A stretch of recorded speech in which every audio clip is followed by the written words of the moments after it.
September ndio hiyo 9/11 Osama ametwanga Twin Towers kule hivyo. And then now what does that do with foreigners who are in aviation? Obviously they want to know, you know. Because the guys who like crashed into the Twin Towers had actually trained in the US. Dear Lord. Yeah. Yes. So all of a sudden you're like, even this career now, and then that industry just went kaput. Hey wadau, by the powers vested in me to bring you good vibes, I here present to you Kirunda Kiruthi. Ndio unatengeneza pesa, but you really didn't have a life at that point in time. So when I remember, unatengeneza pesa, but you're not happy. You're not happy because also life ya US ni ngumu. I mean, you know, in Kenya, you know, the social culture is amazing. And you do not know how wonderful and how powerful it is until it is taken out of you. And I think this is a good point. Without losing the track, hapa kwa cafe, you're making money and you're not happy. Let's address a hypothesis. I told you that I would really wish we can explore hapa. Like earning 200,000 in Kenya versus $1 million shillings in the US. Ukisema life ya US ni ngumu. Can we contextualize this? Now, this is the story of an accidental entrepreneur. Hata ukinipea 500, I still make some money. Unaona, even so 600, I'm like, mimi ninaona ni kama nimepata deal kali. Unaona? Okay. Unaelewa? Na hii bado ushajua psychology ya business. Hata akikubalio 600, you don't ukui over excited na hiyo. No, okay, sasa hiyo nakwambia, sasa hiyo I was too young kusema ati sitakuwa over excited. I mean, I'm sure they saw you jamaa mko excited. You know what another. Sasa hiyo unasema vibaya sana. Sema so all of a sudden you know, it's like kwa sababu unafanya the math. Unajua sasa hapo the math is only transport. As a prize pilot, there is no training you have received after training. Form 4. Yeah. But you get to a school and in 2 years you graduate with a commercial pilot license. Correct. Flight instructor. Na hiyo ingine ni? An instrument rating. And multi-engine, in fact, it was multi-engine instrument rating where you have to fly an aircraft for 2 years. 2 years. But it usually doesn't take long because if you plan yourself well. Yeah. Now, as you do this, yes. Are you going through this training to fly in the US, now to come back to Kenya? What do these options look like? Now, you know, let me just put it this way. And circumstantial engineer. Just tell her all I want is just an interview. Just an interview peke yake. I don't want you. Kichwa tu nisaidie tu niende tu nijitetee. You know? So it always works. Team said, okay, so to convince them, like, you know, why don't you just give him a chance? Just come. After all, you know, what happens? Not a big deal. So I'm like, she accepted. Na sasa nikajua hapa.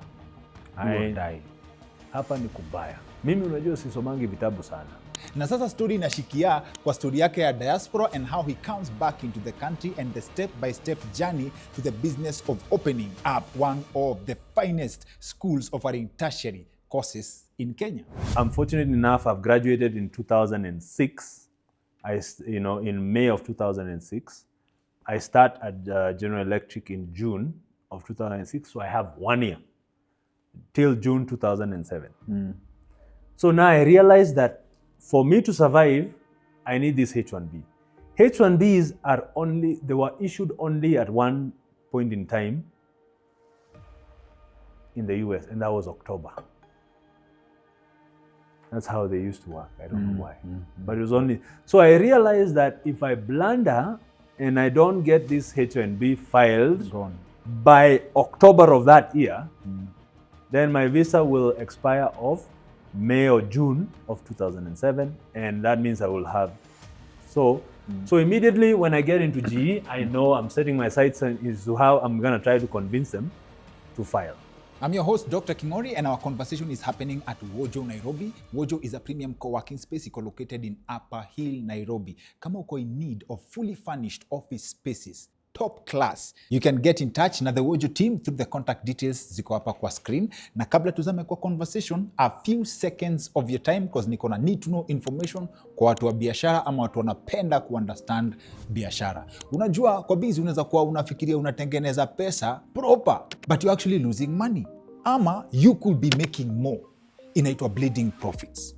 This can happen kama you don't have a proper system to match your cash flows and your products, especially kama you're dealing with fast-moving products. Now, I am sure you could do with some good news. Guess what? Odoo has a dedicated inventory app that can help you handle all that. Unajua kitambo, I thought inventory ni a list of vitu invent. Don't be like me kitambo. Now, the Odoo inventory app inakuja na unique features kama forecasted reports. So let's say for example, uko na certain product ina run out of stock. Unaweza pata detailed report ya products zinatoka na zenye unangoja. Imagine having a system that analyzes your stock and gives you a report ya customer demand. This definitely goes a long way to assist in planning on how you stock your products. With such a tool, you don't even need to worry about overstocking slow-moving goods ama understocking fast-moving goods. You can control demand and supply backed by actual data. Try this app for yourself ujione. Use the link tumekuwekea kwa description ya hii video and you can actually get it for free if you choose it as your first app on the Odoo platform. Oh, nasijawasho, Odoo is not only about the inventory app. Odoo is a platform designed with business people in mind.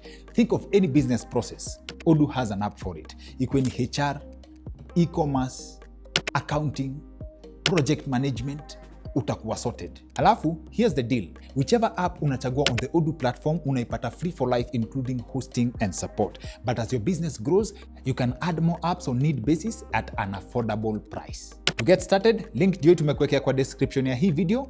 Dunga biashara yako kwa Frontline. Story yako ya tomatoes. Tutaanzia hapo. At what point do you get tempted to start farming tomatoes and why?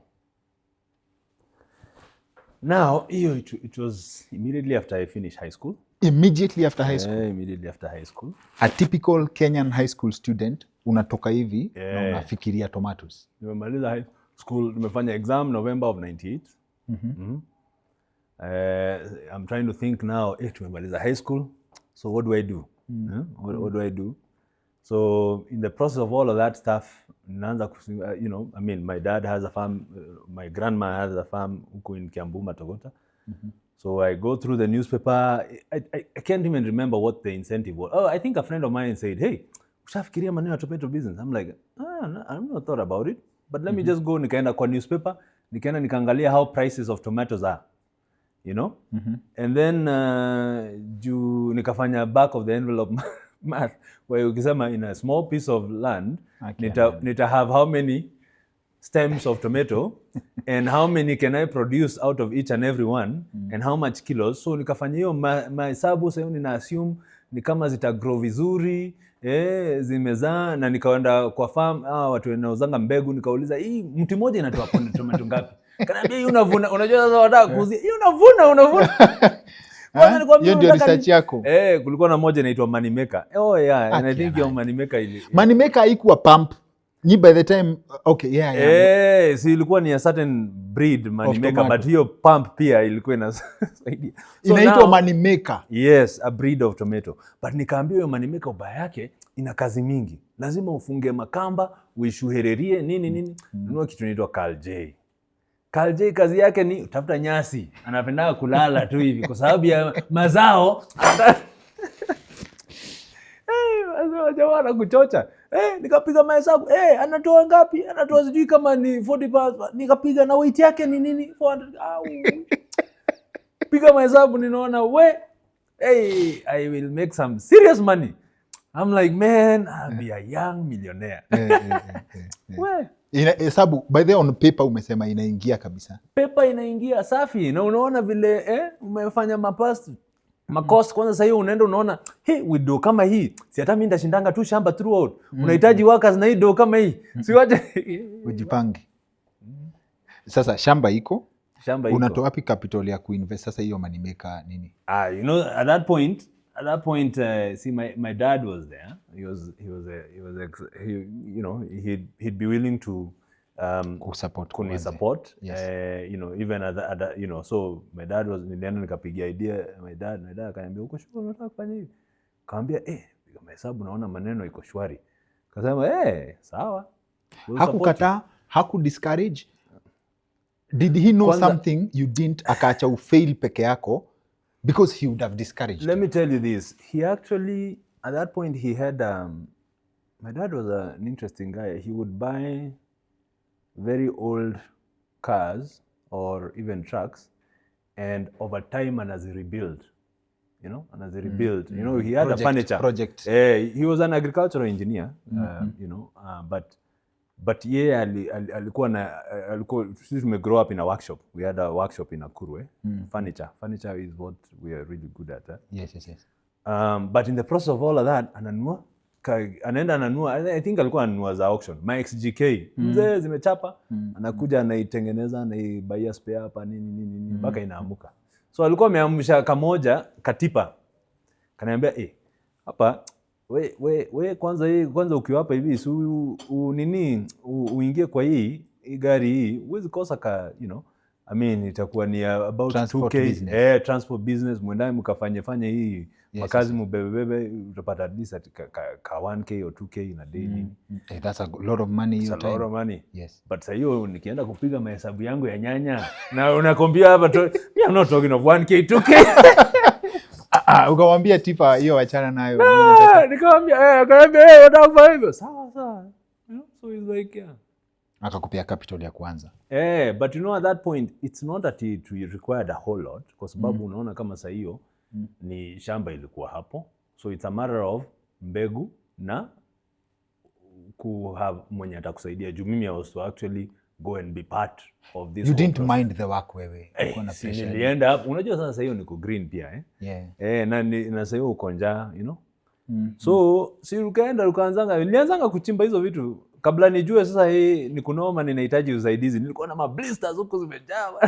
But motivation ni ile do yako ya ile do nilielewa karatasi niko focused kabisa. Yeah. So ukaanza kuchapa niko na wazee nitahitaji watu wa help. So I would get some people to help us. Na tukalima vizuri.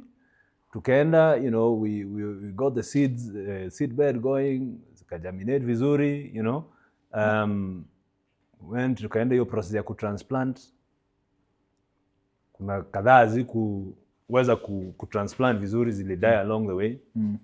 So then after that nikaanza kuona ile cost nilikuwa nafikiria kanaanza kakienda nini? Unapata ka cost kanaenda kaki increase tu vitu twenye huko una anticipate. Yes. Unaona siku una anticipate labor itakuwa this much, all of a sudden watu wanani charge, you know, a little bit more kwa sababu nimefika mahali niko na blisters, siwezi fanya as much as I would want to. Na hii nyanya ni ile iko above money maker. So wewe ulienda top shelf, ulienda kwa okay, it was Carl J. The reason why we loved it is it was number one ina kutambaa huku chini, so ina kazi. Number two, it was resistant to diseases na hizo vitu yote. So ilikuwa na ile ngozi ngumu. So so in a way it was like, you know, one of those things, a safer bet to safer bet, exactly. Safer bet. Yeah. So but it required more space. So I'm like, see, my shushu akona land, so it's not a big deal. We'll be able to get. But na red flags zinaanza hata before ufike kwa hiyo mazao ulienda. Maze.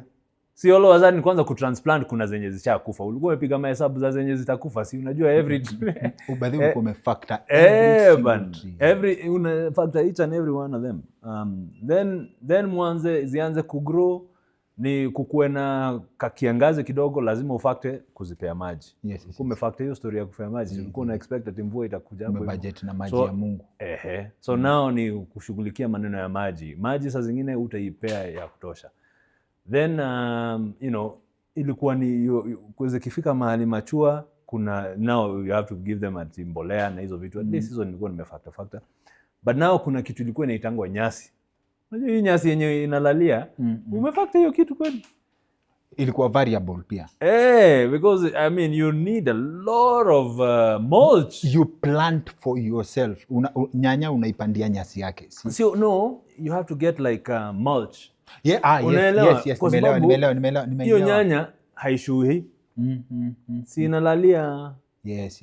Inataka uilalie, ikiguza mchanga si inaharibika. Yes. So lazima uilalie. Hiyo nayo ni cost nyingine yenye hatuko najua. Nyasi unaenda kutoa wapi? Ng'ombe zinakulanga nyasi, zinahitaji nyasi. So now you know, so all of a sudden that's another cost that came up. So it was just like, you know, and then now ikifika sasa ni ile cold season. Kulikuwa na kitu inaitwa mbaa, sijui hata hiyo inaitangwa nini na kizungu.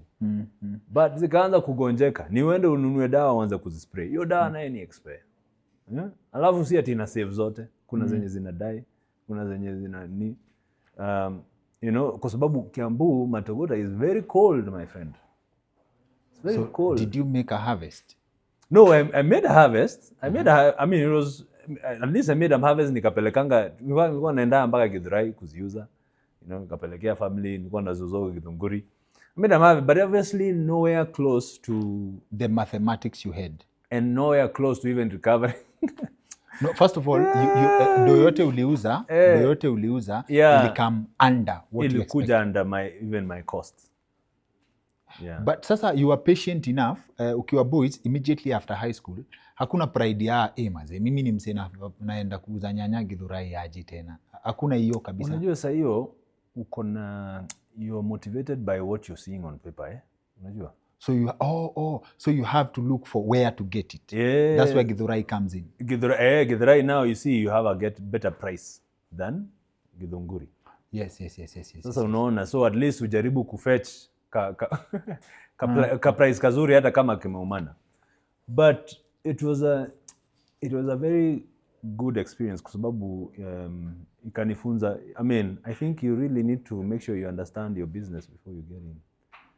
So what do you learn from that? To understand your business. Number one is, you know, not all that looks good, not all that is, you know, ama tuseme, unaweza sema the grass is always green on the other side of the fence, meaning that everything looks good from far, but when you get into the details, the devil is usually in the details. Yes. So that's when you can know exactly what it is. So before you get into anything, you know, seriously, make sure unaelewa the details mzuri, kwa sababu hizo details ndio zitakuramba. So after ilikuramba kwa sababu ya the details and you learn, do you go back with the lessons ama do you quit altogether? No, what I did after that was it was interesting. Nikiendanga huko sokoni, si unasikia mimi, my dad had a furniture workshop, furniture business. And among the things that we used to make some button doors.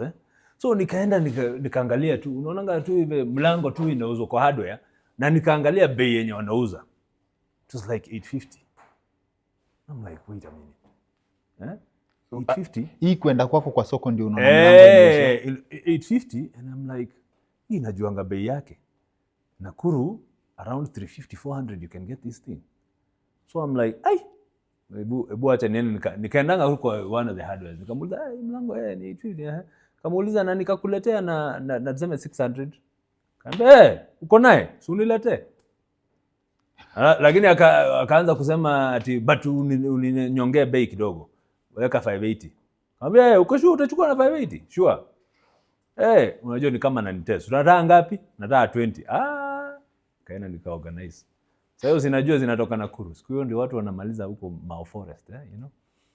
Mau Forest, now at that point people are really going through the wood around there. So Nakuru, those things were a lot cheaper. So I get this, you know, shipment hapa hivi. I get this shipment of about $20.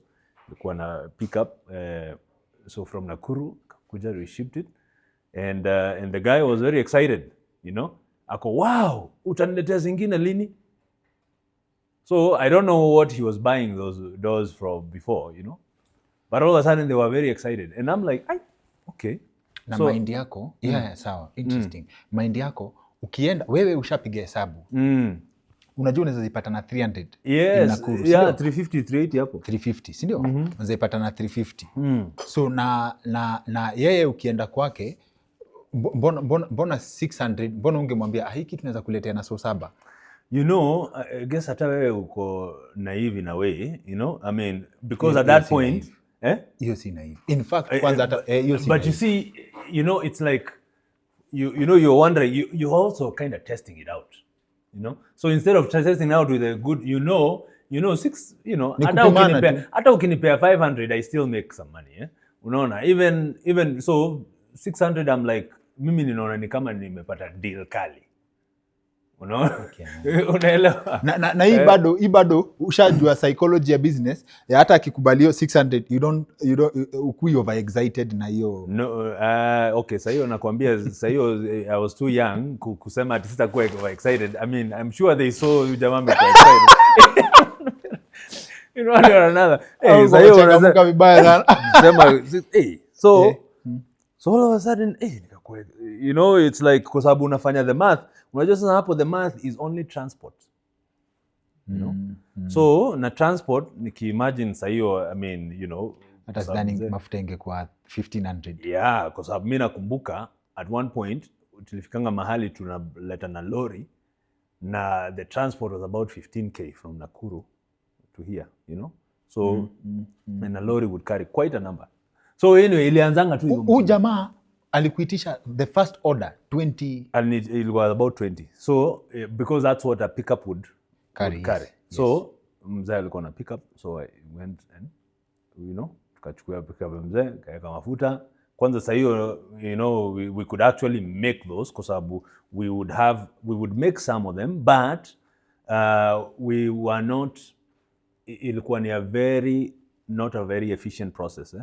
It was not a very for us it was not very efficient. It was not efficient for you to make all the 20. Exactly, because number one, you needed special machines that cut down labor. Unaona sasa hizo button doors ni mambao zimeenda zikashikanishwa hivi, you can for us ni utachukua, it is labor intensive. Lazima uchukue upitishe mashini itoe hii groove, upitishe mbao tena itoe haka groove kingine, upitishe hivi itoa, alafu hapa nyuma iko na joint ya Z bas, ndio hizo, alafu kuja uzifunge hivyo. So that kawan wood before kaingie hiyo ni unakapitisha mara ngapi? So it was not efficient. Now there were machines because zinaitwa for cutter.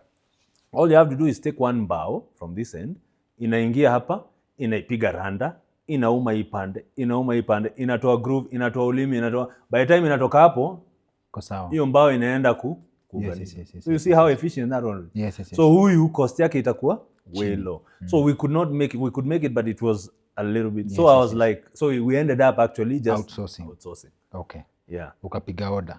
So hapo ukatoka kwa nyanya ukaingia kwa mlango. Sasa hiyo ndio ilikuwa inanikibizi. Sasa nikaanza kuona ala, hapa kuna kakitu So hata kama nimeumia hapa hivi, hebu acha tu explore hii story.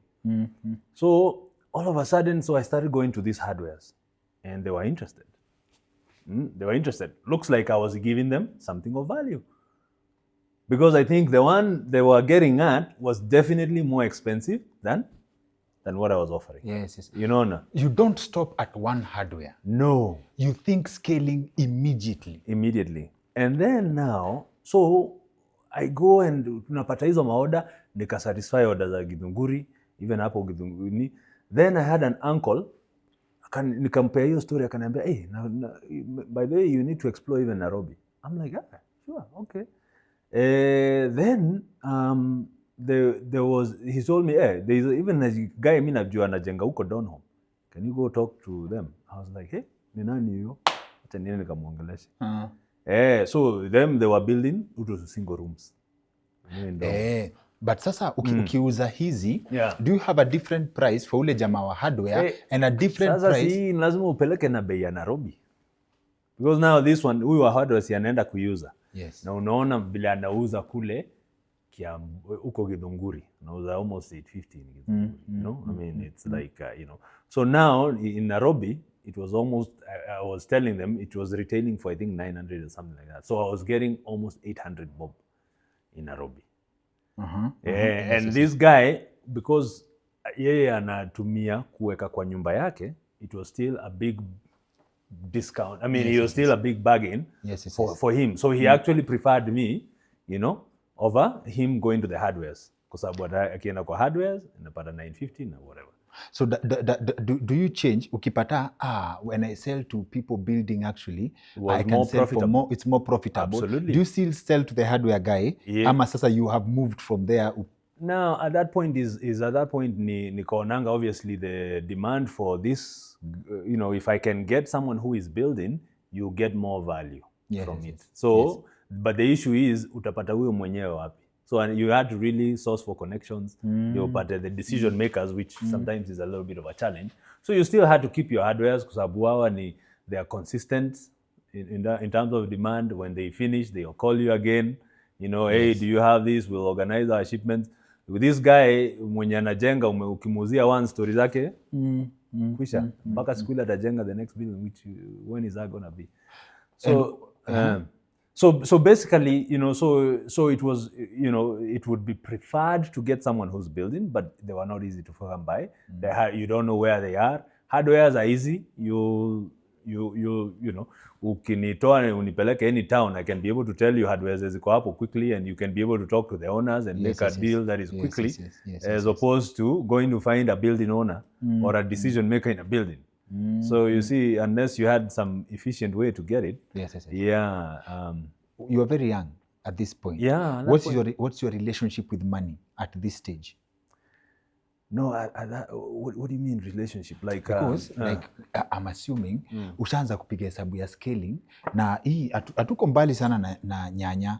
So niko sure hapa unachezea ukienda sana hata uko under 21. No, at that point I was in 99 I was 18. Kumbe hata si hata long period. So no, hata mimi nilikuwa naongeza. So now your relationship with money is the average 18-year-old. Sijui kama ni mentorship inafungua akili yako to scaling design ya when you view something, and I'll explain this. Coincidentally, I was speaking to my dad just in an ordinary conversation.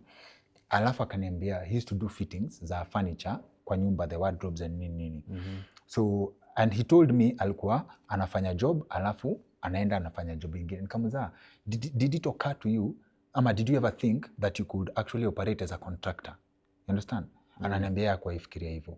Ati yeye ashike job supervise, yeye alikuwa one job. But you see, for you ukioperate hapa ukiangalia hii sawa, huyu wa hardware anaweza mletea, then you don't stop at that.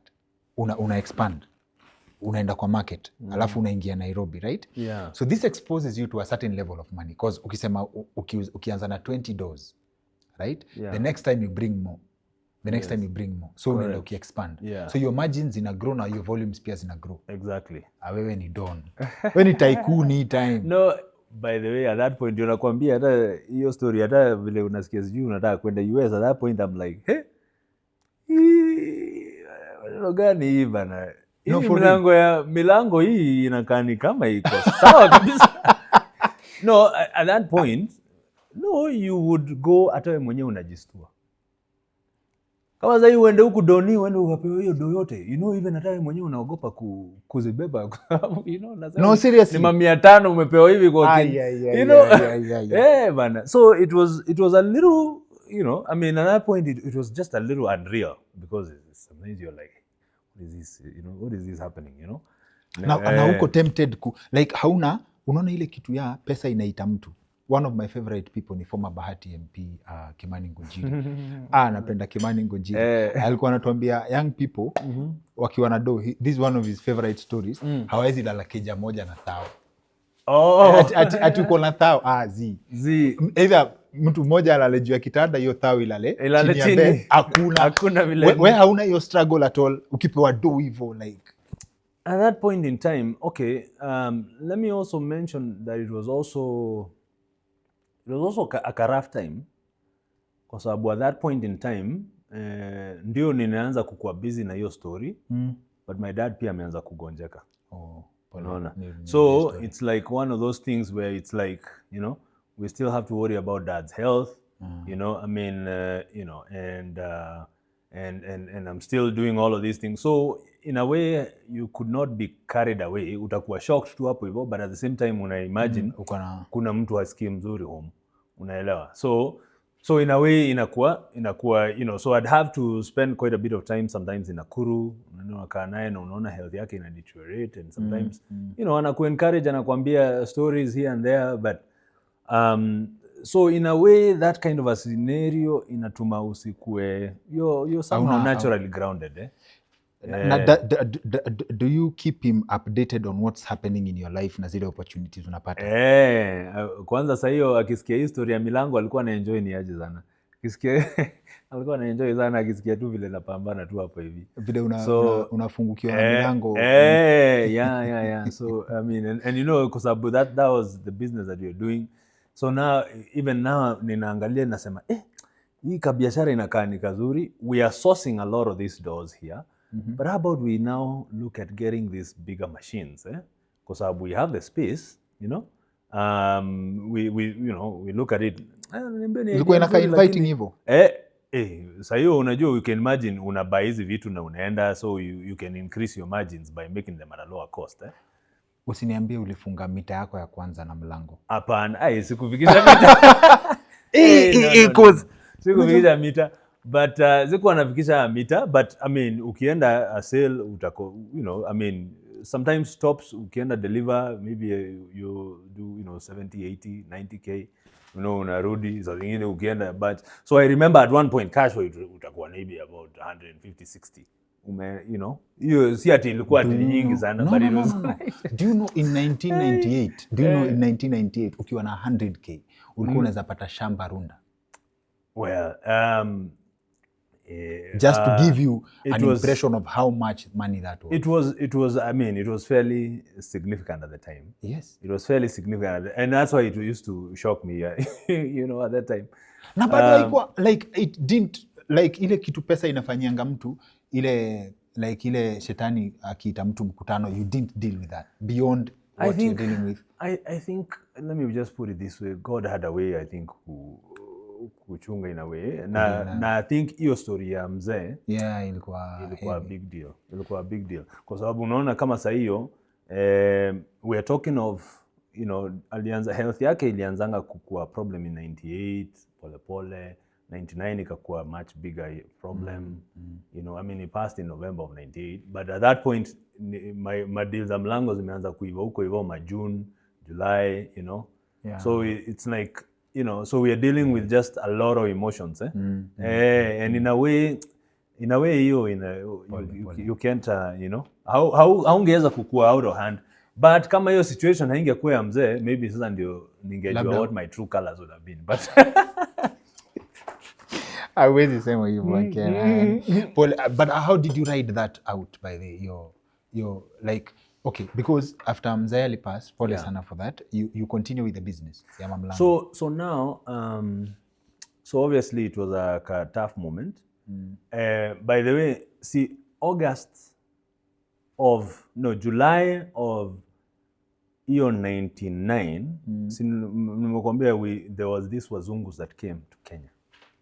Friends of my dad. Yes. You know, my dad was an agricultural engineer. He tried to support them to bring a tractor, you know, in the 90s. Kitambo walikuwa wanataka kuleta tractor huko hivi, and my dad was trying to help them.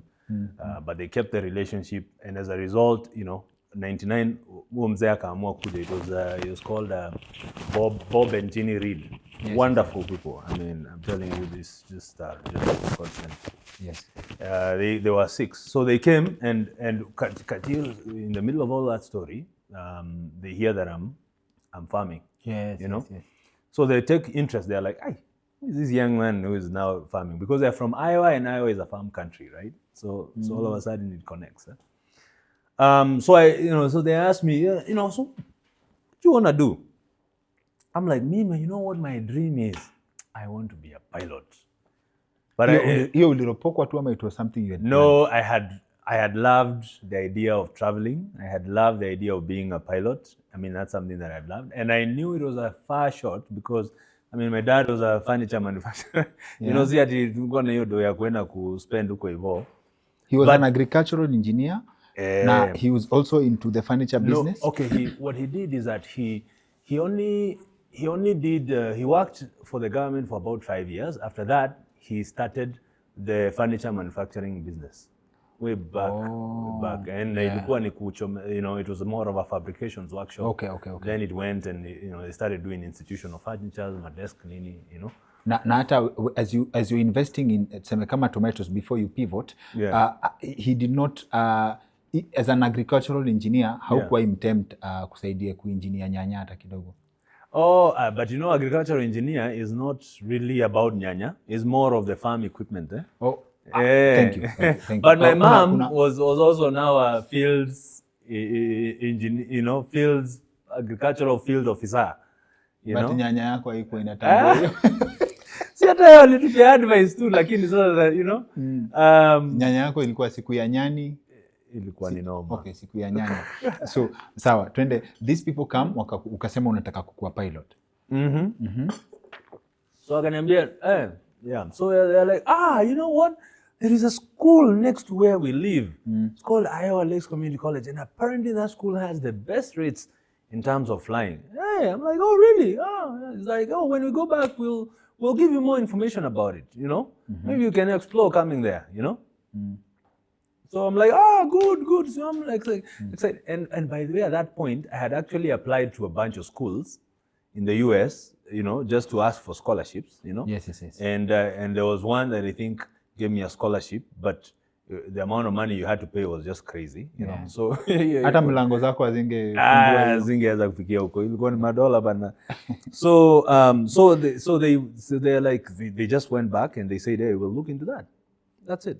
So what happened is that after they went back, they told me, hey, you know, we've got information about this school, you know, it looks like they still have very good rates, you know, yeah, if you're interested, you let us know. We can start doing that processing. In the middle of all of that discussion, my dad akapass.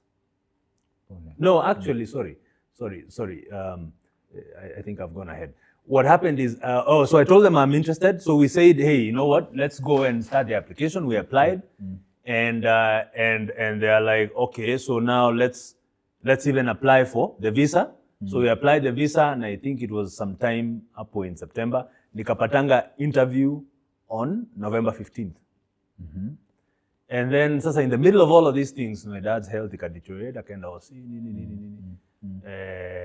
In fact, November 14th is when he passed on. So, sasa unaona, na the next day unaenda visa. So you're like, you know, it was just a rough thing. So I was like, now what do you do? My mom, kila mtu akasema, wewe enda tu visa, kwa sababu sasa ulikuwa ushapanga. Tushapanga, akasema, tuende tu hiyo visa, uniambie chenye wataenda. Tukaenda, nikajibu, kaniambia you're denied, you don't have enough ties to go, you know, to the US, and if I go, I won't come back. I'm like, sawa. After all, you know, it's not that I care too much about all of this. So now I came back, and we came back. We had to go through the whole process of funeral, and now kind of figure out now how is this going to work. So, you know, you have a business up IV that that my dad was the one who was running. So I'm like, so I think I need to step in to sort of help Mom figure things out. So we stepped in the business, trying to figure things out, you know, just to kind of hold everything together through the whole season. And na hiyo ikakuwa ndio, you know, what we are trying. So nikipata magig zangu za milango, I continually just manage them, but at the same time supporting these businesses, trying to reach out to customers and ensuring that there is some sort of continuity around that. Then after that, my host parents kusikia hiyo story, they started now pushing more. They're like, hey, you know, now I think you really need to come around here. So they told me, you know, go again for that interview. So, and at that point, I think I don't know, they had landlines where you'd keep calling, engage. Before you go through, my friend, so you'll be on that phone for about a week or something like that.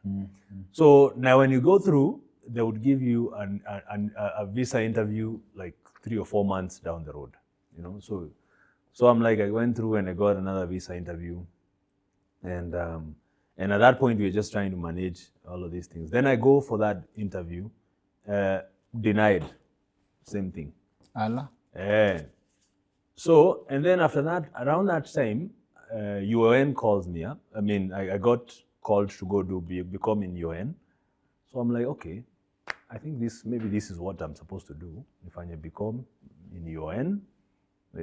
After all, I'm not feeling comfortable just living, even with this situation. You have a business, mom ako hapa, you know, my younger brother, you know, story of US, I think you can shelve it.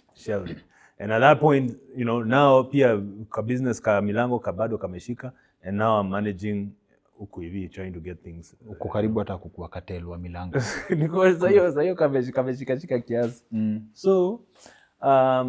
So now, then I think my host parents were like, no. Can you go? No, it's a host parents, but these people in the US, because they ended up being the Bob and they're like, yeah, no. Can you go give it one more try?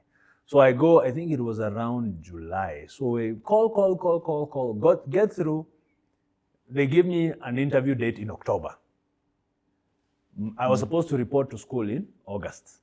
Yeah. August. So I'm like, what does that tell you? Can't get it. I'm not supposed to. But my host mom, Jeannie Reed, she was like really, she's a very determined lady. She's like, no, we got to make this happen. So she went to Kool-Aid. I think she had some connections with some senator, and she kept lobbying from the US side. And then eventually around August, you know, she comes and tells me, hey, I've been lobbying for you, and they're saying that now you go and call and schedule that interview. So I'm like, you know, at that point, you don't want to, you know, you're looking at the energy that they are putting in. Yes. And then you don't want to be a disappointment to the people who believe in you. Absolutely, absolutely. So I don't want to be a disappointment. I'm like, let me just do it. So I'm like, I call, boom. I think I remember I was calling on, because school was August 26th minus, which was on a Monday. No, it was, I think, on a Tuesday. Then that Friday was maybe, you know, that was 25, 4, 3, about August 22. The Monday of that week, nikapiga, ikaenda through. And they gave me a visa interview for that Friday. So I'm like, hey, this is strange. So I'm like, sawa. So not a big deal. So we tunaendelea mashughuli back at home. Then come on Thursday. On Thursday, I'm like, my mom was like, hey, Wes, you know you have that visa interview happening tomorrow. I'm like, oh, yeah, okay. So let me finish all my affairs. Around 4 o'clock, I'll go get a matatu. I come to Nairobi. My aunt used to live in Nairobi West. I'll go stay with an aunt. Then I go to Ole Serani. That's where the US Embassy was, you know, at that particular point in time the next day. You know, very casual, you know. So I'm like, okay, sawa. So I chomoka that night, you know, I'm like, let me just go get this thing out of the way. Because now I imagine school is starting on Monday. If they just, because watasema no, story itadai, mimi niendelee, you know. And at that point in time, I had actually even applied for help, you know. Na sasa ndio inanihit that it's actually, you have a lot of factors working against you because this is 1999. So yes. This is after August 1998 bombing of the US Embassy happens. Absolutely. So even getting to Ole Sereni, I mean, the security was just crazy. Yes. So all of a sudden, so I go there on that Friday, I think the appointment was at 9 or something. So I go there, get inside. You know, very comfortable. What do you want to go to why do you want to go to the US? I want to go, you know, I'm like, I want to go flying. Why not here? Here is expensive. There is cheap. Look at how much cheap. You know, I mean, you're just talking very casual. They're like, you know what? Boom, here's your visa. And you know, it was weird because usually they would take your passport and stay with them like for maybe a few days and then, you know, they call you to go pick up. Yes. But, you know, I interviewed and by 11 o'clock I had my passport with my visa. The lobbying, ama you are just lucky? You know, there is a way that you kind of have to say, I think maybe it was some sort of, from Jeannie. That's how I look at it, Jeannie Reed, you know, my house mom. Okay. Because I think how would that have happened? I mean, I think it must have been something to do with that.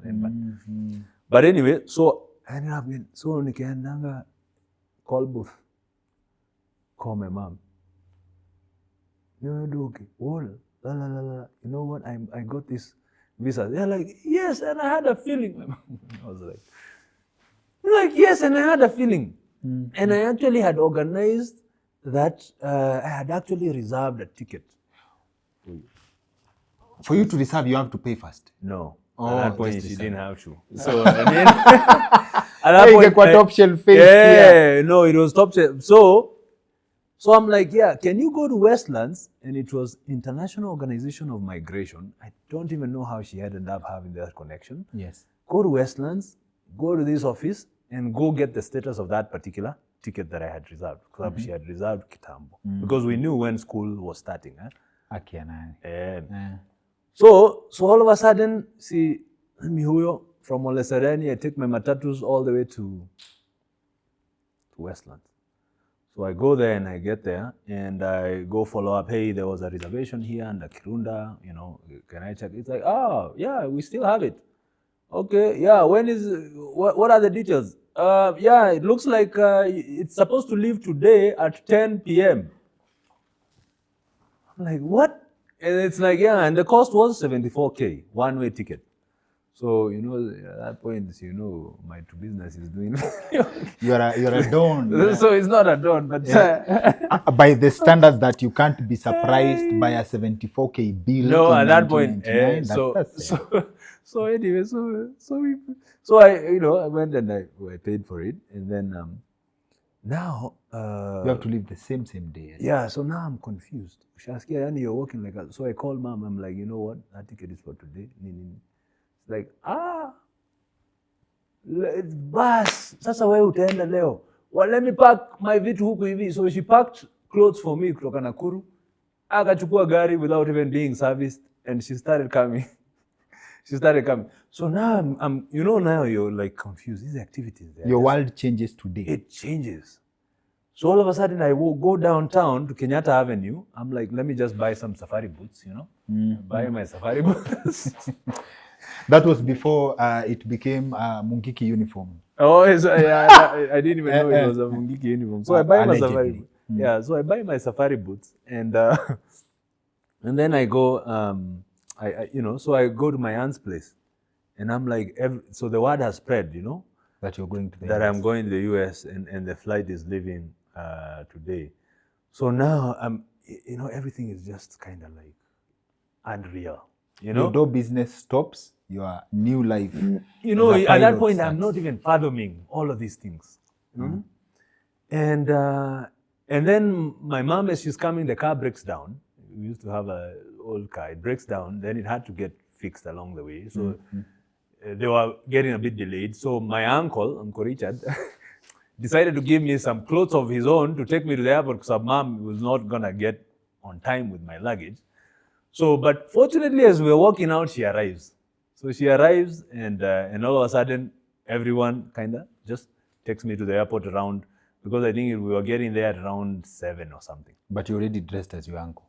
He had given me a shirt, but I think after the luggage came, I changed in that time because he was a bit big.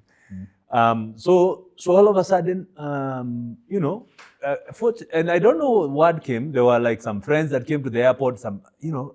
Going to the airport was a big deal. A big deal. I mean, you had to be accompanied. And I don't know where they came from. I know it from the Stella song. Yeah. Yeah. That was a big deal. Yes.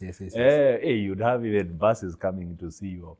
So now, but everything is like, it was the most emotionless travel ever. Emotionless? Emotionless. Because everyone, you could not, activities are happening way faster than your emotions can catch up. So everyone is kind of like, what is happening? What is happening? Mimi nakwambia hata hiyo ndege nilikuwa naenda tu hivi. Naenda hivi ninajikunya hivi. Najichuna. And this is your first time outside Kenya? This is my first time. My first time to even be in an aircraft, you know. And you're actually going and to I'm be going. An aircraft, like a pilot. Yes, aircraft. I'm going. Yes. So yako hata haina the passions are, oh, you want to go see what the pilot is doing because you are the one who will be flying it back. Hakuna hizo ati. It was just, I remember it was just emotionless. I'm like, what is this? Is it real? And just like that, I found myself in Iowa. I landed in Minneapolis, Minnesota. My host parents were waiting for me, and I was like, what? Drove 3 hours to Iowa. And it was like that. And so I landed myself in there. But, you know, you look at it in terms of Had I been given time, sijui kama ningemake your decision. I don't know. So what do you learn from rejection in terms of the visa application, even you kept going? Does this change anything about how you relate with rejection after? Okay, not rejection, but for me, I'm a little bit persistent. You see, yeah. But the persistent doesn't come, I just, like I think I was giving you the example of, I'm a bit persistent, even when I was going through school, akili yangu inarukanga sana. Sometimes I thought I had ADHD, attention deficit disorder, where you're trying to read, and you're a bit scattered, and try to read from a page hapa juu, and by the time unafika hapa chini unajiuliza, by the way, what have I been reading? Your brain has. But what happened is that I just kept repeating. If it meant that I spend 3 days on this page, you'll make sure you get it. And the beauty of it is once it sunk in, I was able to. I was ikiingia ni hivyo. So how long does it take you to adjust, Basi, when you land in the US? How long does it take you to adjust to understand, like sasa you settle in, now I'm going to be a pilot? Now, okay, number one is, so I've gone in, Monday I'm in school. So, and everything is happening fairly quickly. It's in Iowa. The town I used to live had about 3,000 people. You land on? I landed on, because I landed there on, I think it was Saturday evening. Saturday, and Monday you're going to school. Monday I'm going to That's school. Classic. Because in Amanisha on Monday you're showing with your flight school with your jet lag. Yeah. So I think we went there on Monday to report, but classes was to start on Tuesday. Yeah, so we were there on Monday for sure. So we went there and we reported. All of a sudden, but the town was, it's Iowa, Northwest Iowa, Spirit Lake, Iowa. I mean, 3,000 people. Land of just a lot of farm life, very little to no black people. I mean, it's little like to no black people. I mean, it's like unatafuta unakosa. I mean, because I'm in the Midwest. Now, ukiingia, you're now already fixed on piloting, ama pia unatafuta kama wanataka milango. Because nimekuona sana na kutafuta, because how do you know there are no people? How do you know there are no black people? Ulikuwa umeenda kutafuta kama kuna karanja kuna hardware huko. But I mean, that's funny. But when you're there, you really stick out. I mean, you understand. You're like, all of a sudden, umezoea kuona tu watu around you, but all of a sudden they are completely no people. Yes. Now you remember the way the Wazungus will come to Kenya and everyone is kind of like staring. So that's that's how now you are. The effect, yes. You are in there because everyone. Is it uncomfortable or is it glorious? No, initially, I mean, you have to get through the understanding. All of a sudden, it's an area that they were not used to having people. So if you're in their space, first of all, there, it'll be like a bit of a shock. Sometimes you have to, until they actually, people get to a point where they talk and you actually break the ice, and then everyone realizes, we should put that in your intro. Our guest today was actually a pioneer black man in Iowa. So unaingia, you settle, and bado time ni back to back. Bado. As in, bado, like these things are happening so fast. Yeah. Your focus, yes, hakuna hiyo time ya kurelax. No. Unaingia kama umeenda to what brought you there first. Exactly. So I went there and I started, the classes in Iowa Lakes Community College. So, and I was worried, because I was like, hey, how, about the fee, but because I know my host parents had decided to pay, but they had not disclosed, to what extent and that type of thing. Yeah. So, but they came and they said, don't worry, when you start, you sort it out. So I'm like, wow, that's amazing. So I went back and I was like so touched. So I'm like, so what can I be doing here? I remember in when I was in high school, I used to love washing cars. So I'm like, you know what? You guys, all your cars, don't worry. leave it to me. I'll be sorting it out. And then I'm like, you know, in this house, you're getting a cleaner to be doing all of these things. You volunteer for that. This will be my job. It's going to be my job to make sure that this house is clean, the cars are clean, you know, because I mean, at that point, I'm kind of overwhelmed in terms of just the help and gratitude that is coming up in there. And I would be touched quite a bit because my host mom was just amazing. I mean, every evening she would have a plate of food, you know, set on me, you know, on the table. You would have dinner. You would even make comments like small comments of, hey, you know what? I've eaten your biscuits and they're quite different. They're not like the Kenyan biscuits. The next day you would come and find a store with just an array of different types of biscuits. Can you taste this and see if it is coming close to your taste? And I'm like, oh my God. But I got to a point where I had to kind of watch. You hold back on what. Yes, because I mean, they were just amazing people. I have never seen such amazing people. I mean, they're just amazing. So anyway, so we had a wonderful time there, you know, for the first 2 years. So I went, started the flight training. The flight training took 2 years? It took 2 years, yes. And 2 years? Yeah, it took 2 years because it was like an associate degree in aviation airport management. And in addition to that, you graduated with a commercial pilot license, an instrument rating, and you became a flight instructor, you know. 2 years? Yes, 2 years. Yeah. Let me get this correctly. Yeah. There's no training you have received after training. Form 4. Yeah. But you get to a school and in 2 years you graduate with a commercial pilot license. Correct. Flight instructor. Na hiyo ingine ni? Yeah, an instrument rating. And multi-engine, in fact, it was multi-engine instrument rating where you had to fly an aircraft with 2 engines. 2 years. 2 years. But it usually doesn't take long because if you plan yourself well. Yeah. Yeah. Now, as you do this, yes. Are you going through this training to fly in the US, now to come back to Kenya? What do these options look like? Now, you know, let me just put it this way. At that point, I'm going through recalibration. You see, my direction was first of all very different. Yes. And all of a sudden it has changed, and now I'm kind of doing this flying career, which was what it felt was a very long shot, you know. You know, maybe I thought it could come down the road, but now it has come. So I'm like, hey, okay, let me pursue this. We see where this leads us. Yes. Now, so we go through that first year. Okay, you know, in the summers, I would get all kinds of odd jobs. I mean, you know, and they were fun. Like I used to make beds in a hotel, and that was like really fun. Making beds? That was not fun. Not fundi, just... No, kutandika vitanda. Yeah, kutandika vitanda. That's a job? I would take, yes. No, see housekeeping? Basically like, housekeeping. Okay, but, okay. You know. But sasa specialized. I was a very good specialty in making beds. We do jobs like, let me put it this way, like in the college I would be the one who's cleaning up after other students, you know, in their dorms and all of that stuff. Where una pride yet there is no job I'm doing?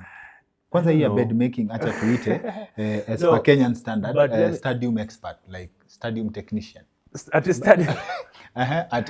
Cleaning up after students? Yeah, but let me tell you this, ukifika US, you really have to shelve a lot of, you know, I mean... pride and... you standards. Exactly. I mean, you have to do what it takes to survive. And at that point, you're an international student, so you are not allowed to formally work in spaces in formal employment. So you have to get, you know, just more small gigs here and there. You can work in your school, you know, but they paid minimum wage. I think they paid like $5.15 an hour. And that is minimum wage in Tanzania, but bigger in terms of standards of Kenya, that was still... And my question now would be, when you go to the US, you already know money, you already know scaling. There are some aspects of business that you've already been exposed to. Yes. So ukienda huko, knowing pesa yako ya mlango, how did it compare with the odd jobs zenye ulikuwa unafanya? I mean, you know, at that point, the dollar was trading at what? 60 bob. About 60. In 2003, Wangari Maathai wins the Nobel Peace Prize, and she gets $1 million, and it was 68 million. Yes. So tukirudi nyuma kidogo, it was about 55, 60. Yes. Yeah. So it was about 60 bob. So and you know, at that point you're doing, you know, no. Nimefanya mathematics wrong, sorry. Yeah. Wangari Maathai was 100 million. It was 100 million. Yes. Nani Dereba, ni Catherine Dereba, there's an athlete mwenye alipatanga ndio tuka convert. Sorry. That math is wrong. But you're right, ilikuwa around 50. 60, yes, it was around 60, because I remember even my flying was about $60 an hour, and I remember that was 60 bob, so it would be 3,600 an hour in terms of Kenyan money, which was way less. Kusabuku in Kenya, it would be like at least 10K or something, you know, quite a bit an hour, you know. When like what you're paying. Yeah, what my house parents were paying basically. Or what so you are paying. Yeah, you pay. Yes. So anyway, but yeah, so your question was, you know, I had comparatively, like the money you were exposed to. Obviously, at that point in time, you're looking at it holistically in terms of you're getting a value for flying. Yes. But I'm also doing, you know, these small jobs to see whether I can support to pay this, because I'm feeling indebted.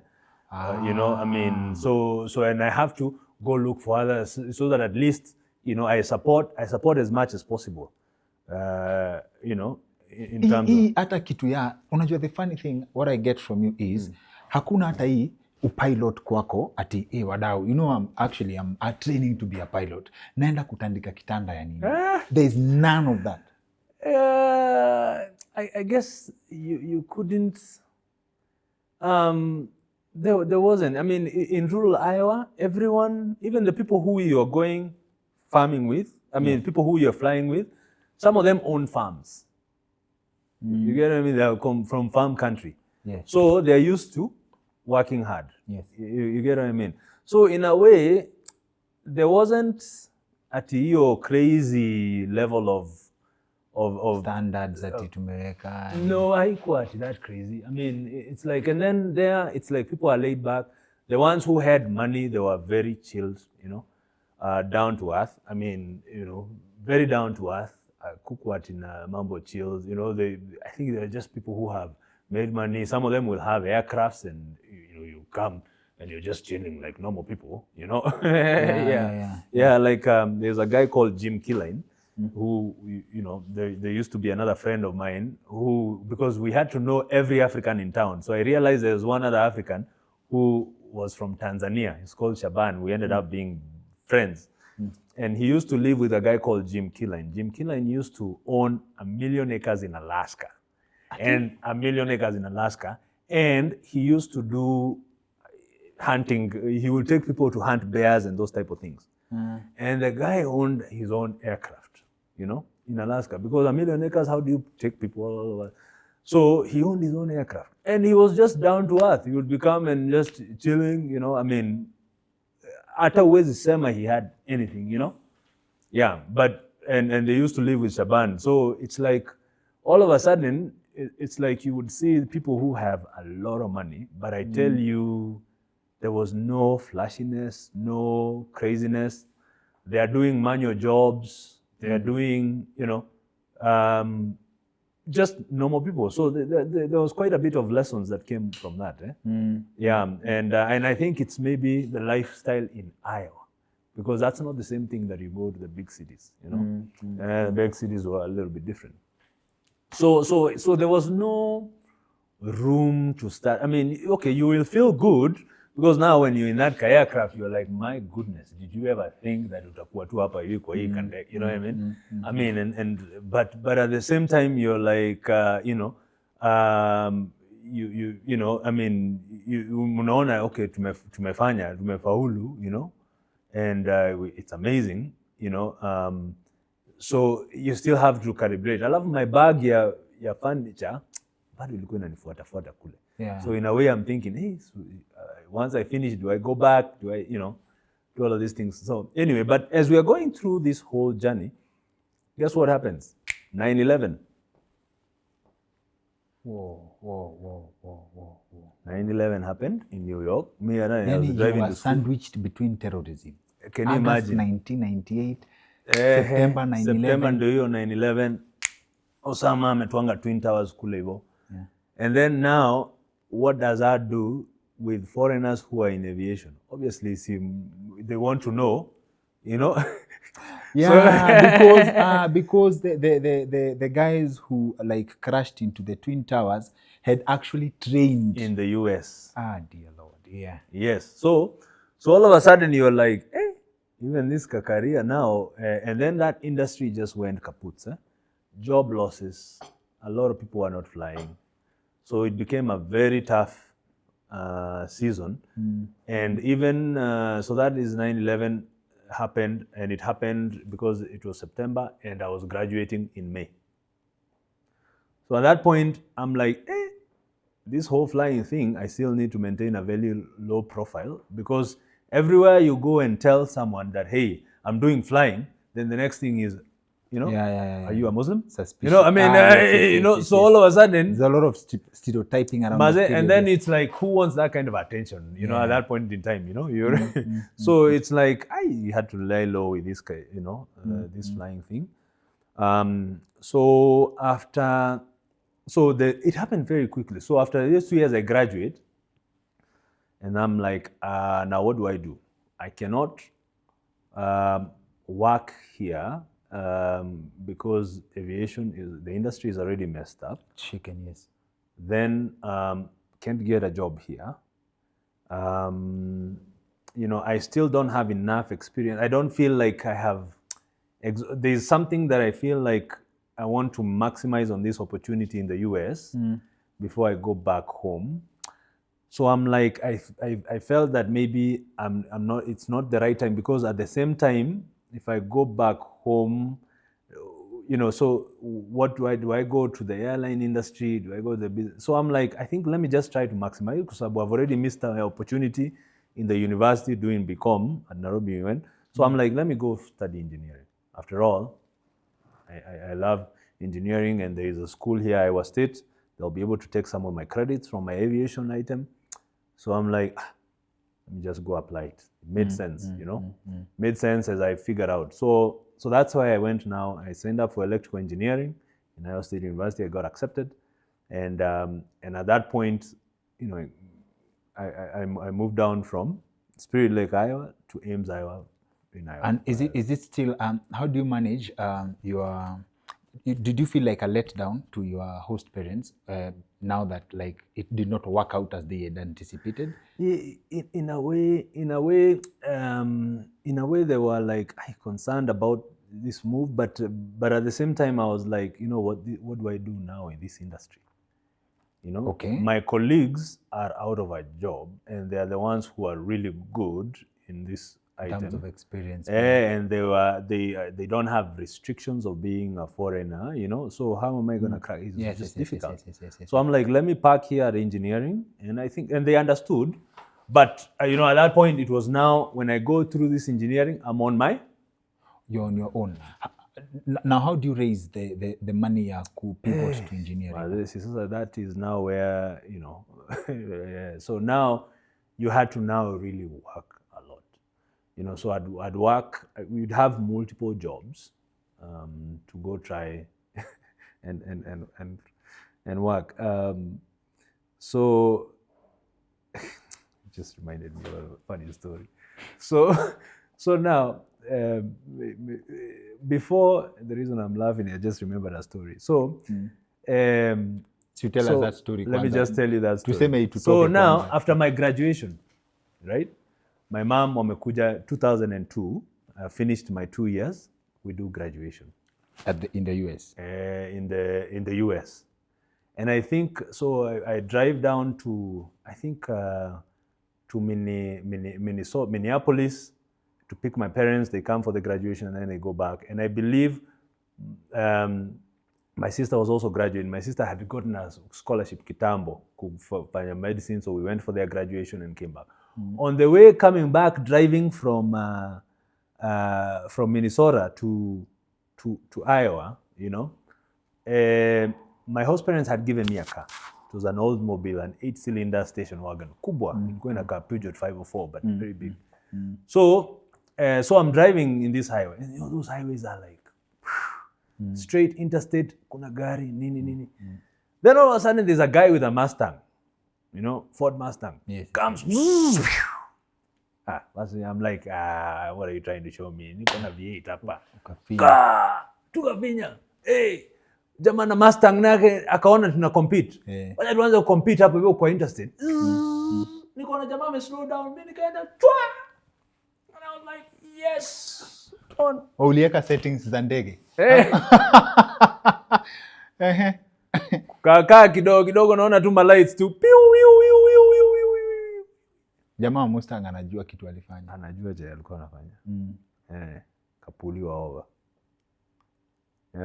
Young man, do you know how much you're doing? And now I was doing 100 miles an hour in an area that had 70 miles per hour speed limit. And anytime you go above that, you lose your license. No debate. No debate. Ulijiteteaje hukumwambia okay, I'm a pilot nimezoea 900 miles an hour. You know, you try to bring up all talk your way out. You know what? I'm just rushing. I've just had a very urgent emergency. What? It's like no problem. You know, they're usually very calm. They're like, yeah, but you know that is very illegal, dangerous, and that type of thing. So don't worry, I'll just write you down, you know. I mean, it was very professional. I mean, it was. So they wrote me down. So I go back home. I'm like, shoot, now what did I just do? So, and then he said, but I think he had me. He's like, you know, in most cases, I would have to arrest you, but I'm not going to arrest you. So I'll just let you go, but you'll deal with the repercussions. So I lost my driver's license for 3 months. Now, you can imagine in the US, you have to drive, my friends. Now I've gone to Iowa. I have to go look for a job. The places that you're going to work, you need to drive, right? And you've jinxed yourself. And I've jinxed myself. So I'm like, oh my goodness, so what do I do? But sasa unajua kuna kisirani. You're like, now how am I going to make ends meet? You know, I mean, I'm on my own here. I got rent. We fortunately, I found some friends that we became roommates. You know, so I have friends. We go find a job. So I found a job as in a telemarketing firm. You know, where we had to make calls. You know, doing calls at night where we were selling insurance, credit protection.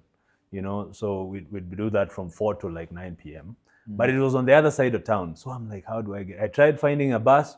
It's not getting there. Nani atanipeleka huko? So I'm like, what do I do? Maze, I don't have a choice. I have a car. And by the way, my host parents actually gave me that car for graduation. Yes. Oh, they gave you as a graduation gift. As a graduation gift. I mean, I tell you, they're just amazing people. So now I start driving it. Without a license? Without a license. So I'm like, I'm careful. I go very well. I was suspended for 3 months. Oh, but you're doing grandmother speeds. So pole bila nini. Hiyo ni nyanya by the way. Bila just Sorry. I have a wide mind. So you start, but you're following the rules now. So now I'm very obedient. Yani ukiona even someone who's doing something crazy, break mbali, nini. And it worked out fairly well. At least I got this job. I was doing my calls and it was just a headache because, you know, with an accent, it was so tough to sell over this, you know, With an accent, it was tough to sell. It was very difficult, my friend. You know, I mean, it's like, how do you convince someone over the phone with this? You know, at that point, they already know. It was tough. But this is a crash program now in sales. Yes. And I was almost actually going to get fired at some point because I wasn't getting sales. But it was just by the grace of God that things turned around that I managed to get those sales. But it was very tough. But I credit that experience as one that really helped me, you know, in terms of just communication. That was one of the critical items that helped. But anyway, so it's like a day before, today is the last day that my license is suspended for. Tomorrow it's gonna get good. Yes. You know, so I'll be reinstated. So I'm driving and I'm happy at least things have worked out. Ikafika intersection, it was a 4-way intersection. It was 4 lanes. There was a car that was stopped in here, so I'm coming to drive. The lights were green. So as I'm going to pass in here, mtu anakuja hapa ananikata huku mbele, my friend. I tried to break wapi.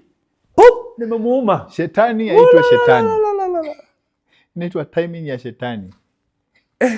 Hii fikia Abel Mutua. Si nimemgonga. I'm a spin. In it. Kesho ndio, can you imagine? Sasa now I'm like thinking, my goodness, do I run? What do I do? By the way, it's not like I'm on the right. You see, there is nothing. But I'm like, now do I run? Makosa si yako. Sio yangu. Makosa yako umekuwa ukifanya the past 3 months. It is now time to pay. Now, nimepanic. Nashangaa nitoroke nifanye nini? Nikasema tu aje nikae. The police came. They're like, young man, can you hand me your license? Okay, man. I'm like, yeah, I don't have it. It's like, no problem. Just give me your social security card. I'll go pull it over. You know?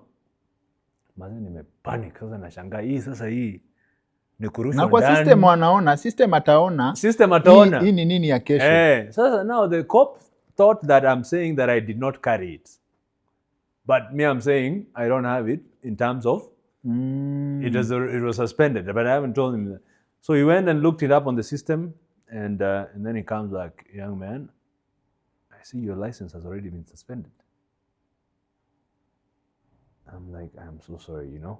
I just was trying to do some work here because you tried to jitetea, but he was also very polite. He's like, okay, now I think this is beyond me. I'll just leave it to the office in there. They are going to decide what needs to happen. No, unaanzia wapi, my friend? So now I'm like, hey. So my license, so now they've taken it, and now it's actually, I will be prosecuted because now this is completely illegal. You know what I mean? It's not your mistake, actually. Yeah, it's not my mistake. So, hey, and at that point, it was a really tough season. Because I remember my tooth I was having a problem with my tooth. I go to the dentist.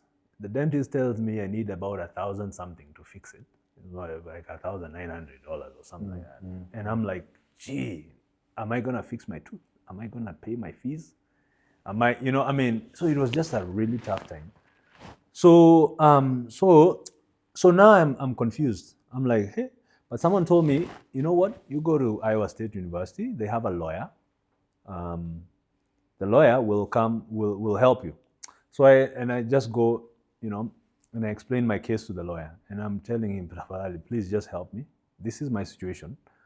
I'm just trying to survive, to go work at the same time to pay these fees, because as an out of state, you would pay 5 times what a resident in Iowa would pay. So it was quite steep. So I explained to him, and I told him, to be honest with you, I know my license had been suspended, but now how do I make ends meet? All I'm just trying to do is just get an education. The good thing is he was very understanding. And it was just by the grace of God, he's like, okay, I hear you. You do this. I think I know the prosecutor. Let me just give me a day. I go just try to talk to him, and then I'll let you know what happens. So I'm like, sawa. So at that point, umeomba all kinds of prayers. So I go, and he goes and he talks to the prosecutor, and he says, okay, he explains the situation. And at that point, prosecutors can really determine your case. So they decide, they're not going to charge me, but they'll tell me I'll pay $1,000 fine. So you choose between your tooth and your license. And at that point, I was just relieved, because I'm like, my goodness, come on, $1,000, what I need. Because now I need, and it was just a miracle that I paid that 1,000, and they didn't actually extend my suspension. And they gave me my license back. And there, you really have to survive with the license. So it ended up going well. And then now, the funny thing is, the miracles happen. So that it was a really dark moment. And what happened is, I got injured from that process. My neck had, I had quite a bit of some injuries. But at that point, I'm not even thinking about the injuries. You can do without them. But I go to the hospital and the clinic, because I'm starting to develop some aches, and they tell me, hey, you need to go get some physiotherapy and that type of thing, and you have to go through all of this process, and you need to take care. You need to get like one of those neck things. So I had to go sleep with those neck things and all of these things. Now, fortunately, because the mistake was not mine, so the other insurance for the other company learns word that I am going through all this treatment, you know? Yes, yes, yes. So, and for them, I think they know that they want to settle the case because they feel like if the wind gets to a particular lawyer, you can come sue them and get a lot of money and all that. So they want to finish. So they came and they're like, hey, you know, we had that, you know, there was some neck issues, we want to settle. Like, what do you mean settle? Yeah, we wanted to pay you some money so that this thing can go away. How much? You know, I mean, so all of a sudden, you know, and in the process, because my car was written off, so they also needed to pay me for that car. You know, lucky for you, they did not learn that you had a suspended license. You know, the funny thing is, I don't think they learned. But at the same time, it sounded like even if it was suspended, they still have to. The fact that, you know, because even the car was still under my host parents' name. Okay. Yeah. So they're like, so I learned about that. So we negotiate. I'm like, hey, kumbe kuna pesa. Sawa. Hawajui ile milango ya Githurai ilishafunguka. Nikamwambia, hey, hata nakwambia hiyo shingo nakwambia hata siku hizi. In fact, sina shingo bana. I have no neck. Yeah, this is serious, man. You know, it even extends to my tooth. Ile 1900 ya meno. So anyway, so we negotiate, blah blah blah blah. They ended up paying almost, I think, it was almost like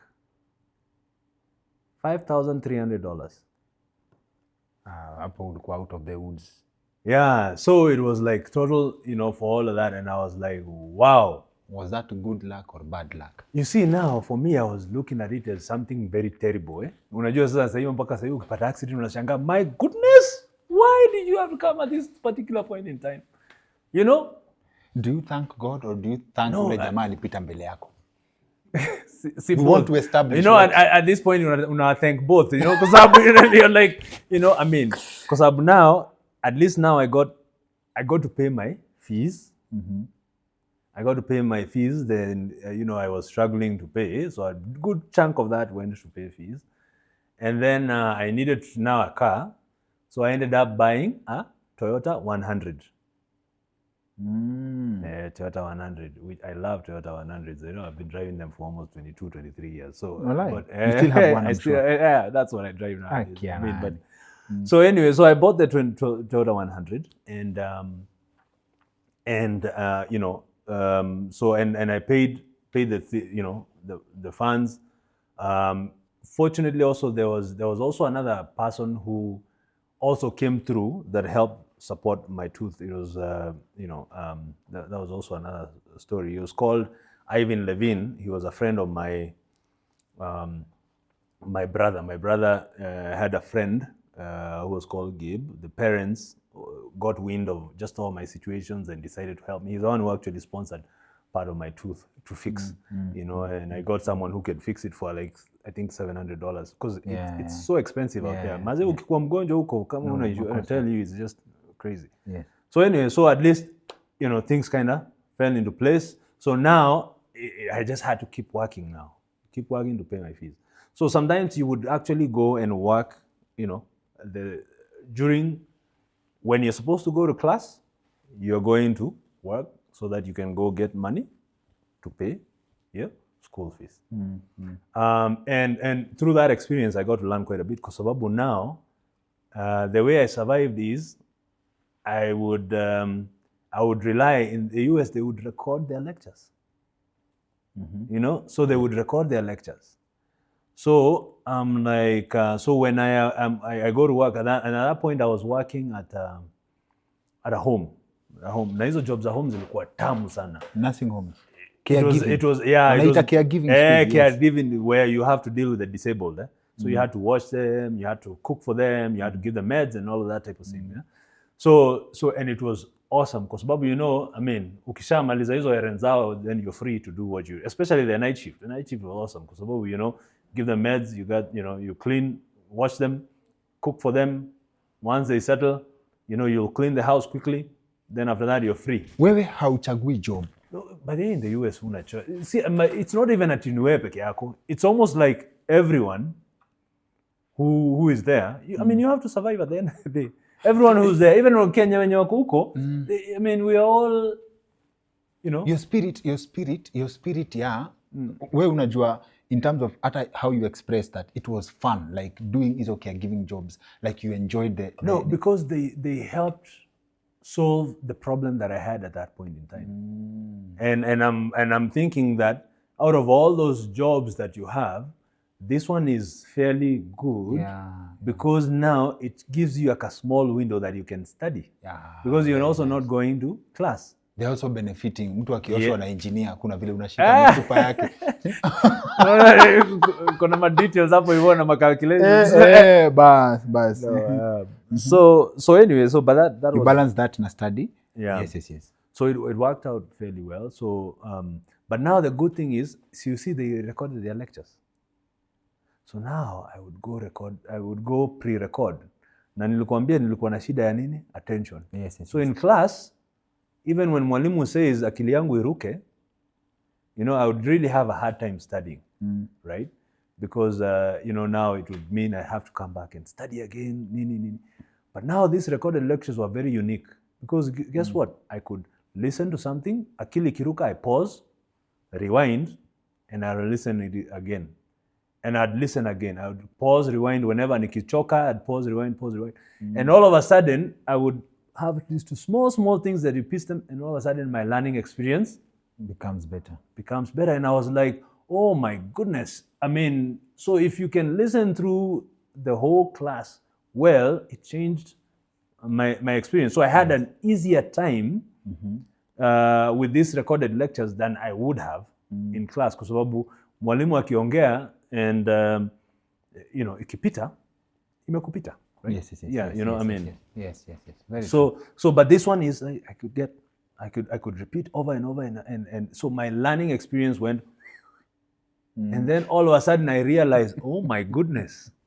I mean, it was like kumbe si ati ninakuanga mjinga vile. The system haijakuwa ikikufavor. The system. So I realized, and that's where, you know, I was like, how many people think that they're not doing that just because they had a different learning model and they don't understand. And I know this goes to help a lot of people because juzi I saw someone on Twitter, someone had asked, what do you remember from your chemistry class?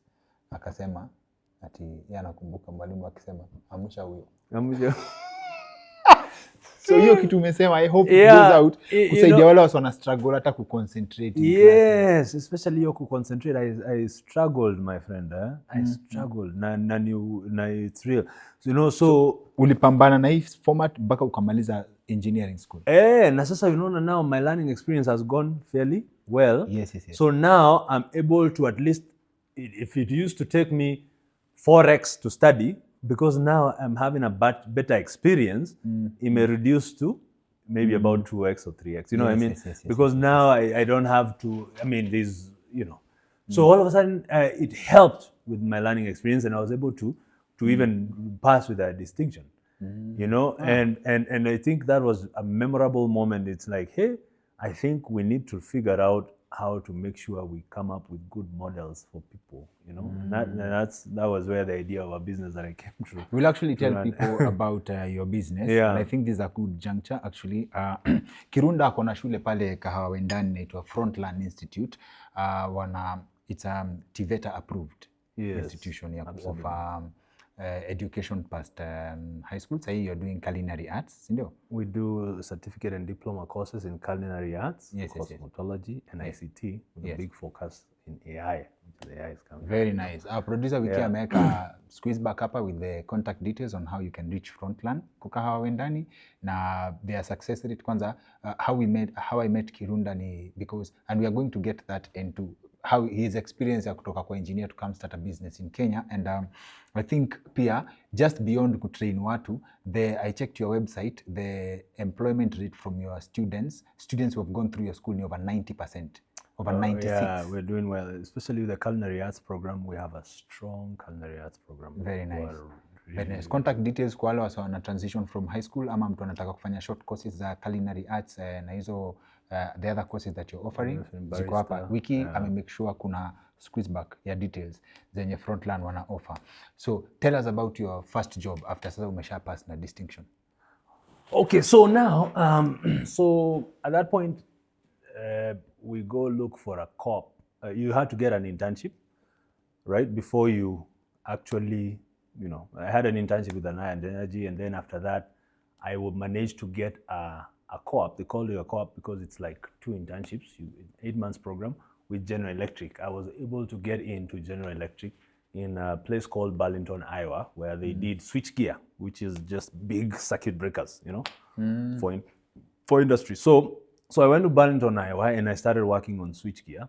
And then around that time, GE had a program for Africans. They called it a GE African American Forum, and they would get all Africans, and pack them in one weekend in an area, in a hotel, and they would have a conference around how they could grow, because they were really focused at having affirmative action, right?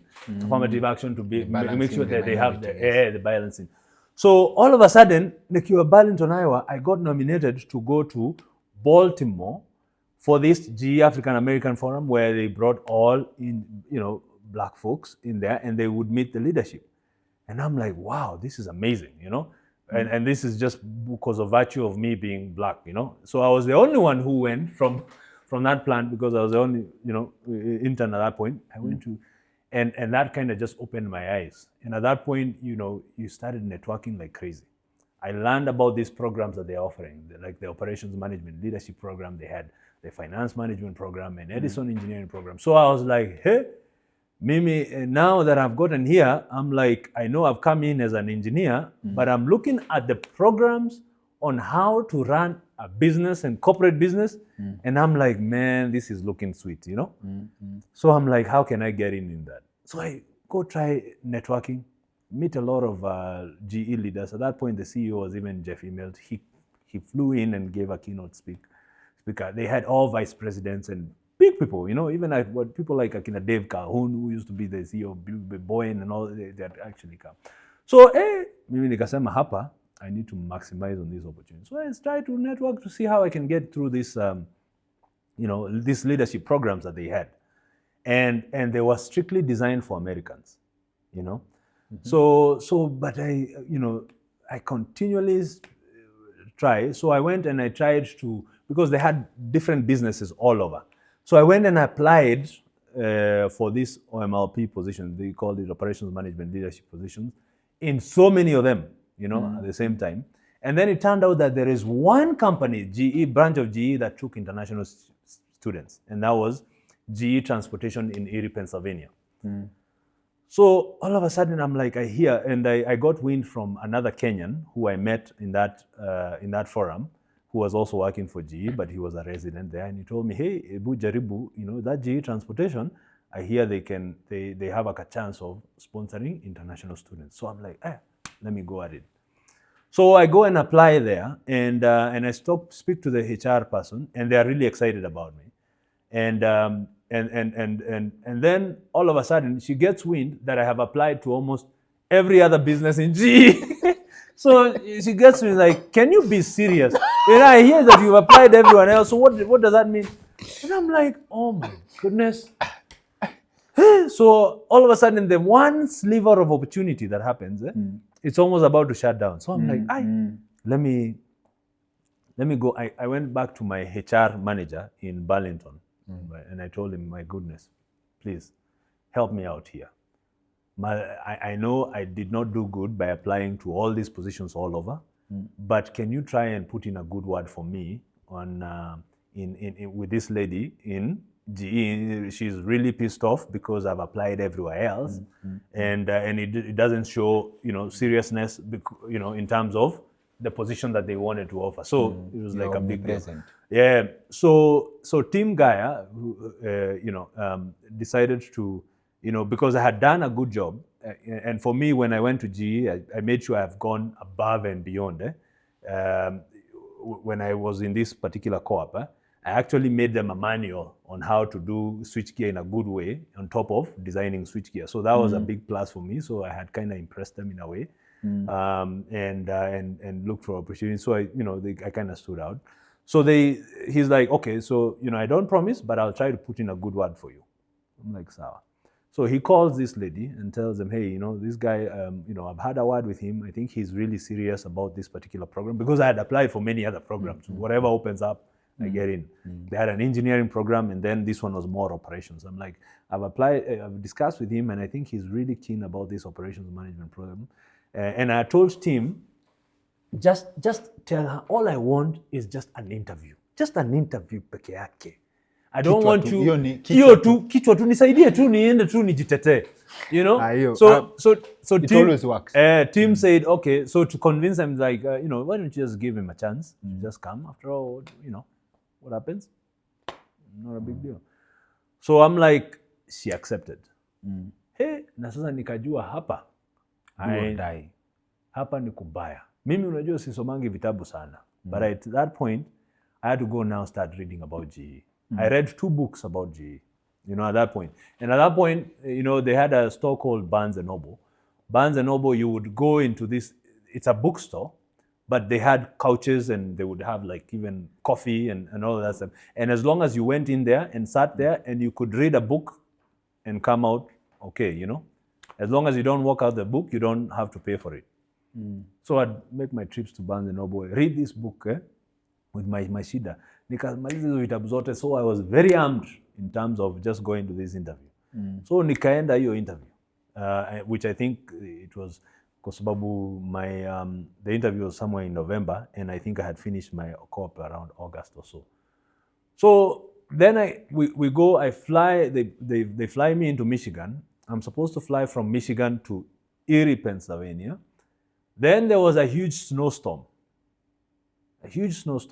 and the flights are canceled. So, okay. So now, I find out on this aircraft there's someone else who is also going for GE. I can't even remember how we started talking about him. It's called Steve Gray. So he's like, and he was a big shot. He was a vice president. So I tell him, hey, I'm going for an interview here. He's like, oh yeah, I work for them. Steve Gray, he doesn't talk too much. I don't even know like his position. But all of a sudden he says, he looks at the weather. He's like, looks like I'm not gonna make it through flying. So he's like, I think let me just call a limo, and then it will drive us down. So I'm like, Or you don't waste any opportunity. No, I mean, hiyo hata siwezi kuambia ilikuja namna gani. It was just, but you said something. Yeah. So we are just catching up, and he's like he realizes that we are going to the same business. Yes, in Erie, Pennsylvania, in Michigan. And what happened is that Erie was here next to Lake Erie, and then you had the opposite the lake is where Michigan was. Yeah. So flying is easy, but driving you have to go around the lake. Yes, all the way. So all of a sudden he says he's gonna get a limo. First of all, I'm like, limo? Who is that would get a limo with a chauffeur? True to his mind, ikakuja hapo, okay, it wasn't like the limo that I thought. It was like, so I ride with him, and it's like a 6-hour drive. Yes. So all of a sudden I obviously at that point I realized this one must be someone serious. So we talk, and he gives me, we talked quite a number of things. At that point I've learned so much about GE, so we are talking about GE things, and it, and the reading that you read about GE also comes to yes, because now we are discussing things that are very familiar. Yes. The CEO for GE used to be Jack Welch, a very serious guy before, and he's the one who wrote these books. And he was like one of the most successful CEOs of all time. So he had a lot of principles, and we were discussing about that, and it was just interesting. GE ni General Electric. Yeah, General Electric, yeah. Yes. So now we drive down. We drive down with him. And now, for me, I'm like, we just ride. I'm like, hey, this is interesting. We just go with the flow. We go. By the time I get to Erie, Pennsylvania, it's like word has flown over. They're like, oh my goodness, there's a guy coming in with, he was a vice president, my friend. So he's a guy riding with the vice president of engineering, Mr. Steve Gray. And I'm like, wow, you know? So all of a sudden there's like a cabaz that is already coming in. So I go in there and they're like, oh, you're the one who was riding with Steve. Oh my goodness, how lucky are you? Dini is like, oh my, how was that? You know, there's a cabaz going on. But you didn't know. How would you know? So all of a sudden we go to that interview and you know, there were like 4 people who were interviewing, knocked them out of the park, you know, and then after that I go back, you know, and they decided to extend the offer to me.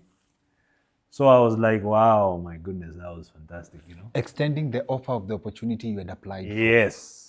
Where are you financially now? While you're looking for this opportunity, are you still doing the gigs zenye ulikuwa unafanya hapa na pale za? Okay, now my situation has stabilized kiasi, because when I started having these 2 internships, they pay you fairly good money. You know, I think the first internship was like, you know, they would get you like almost $16 or $17 an hour.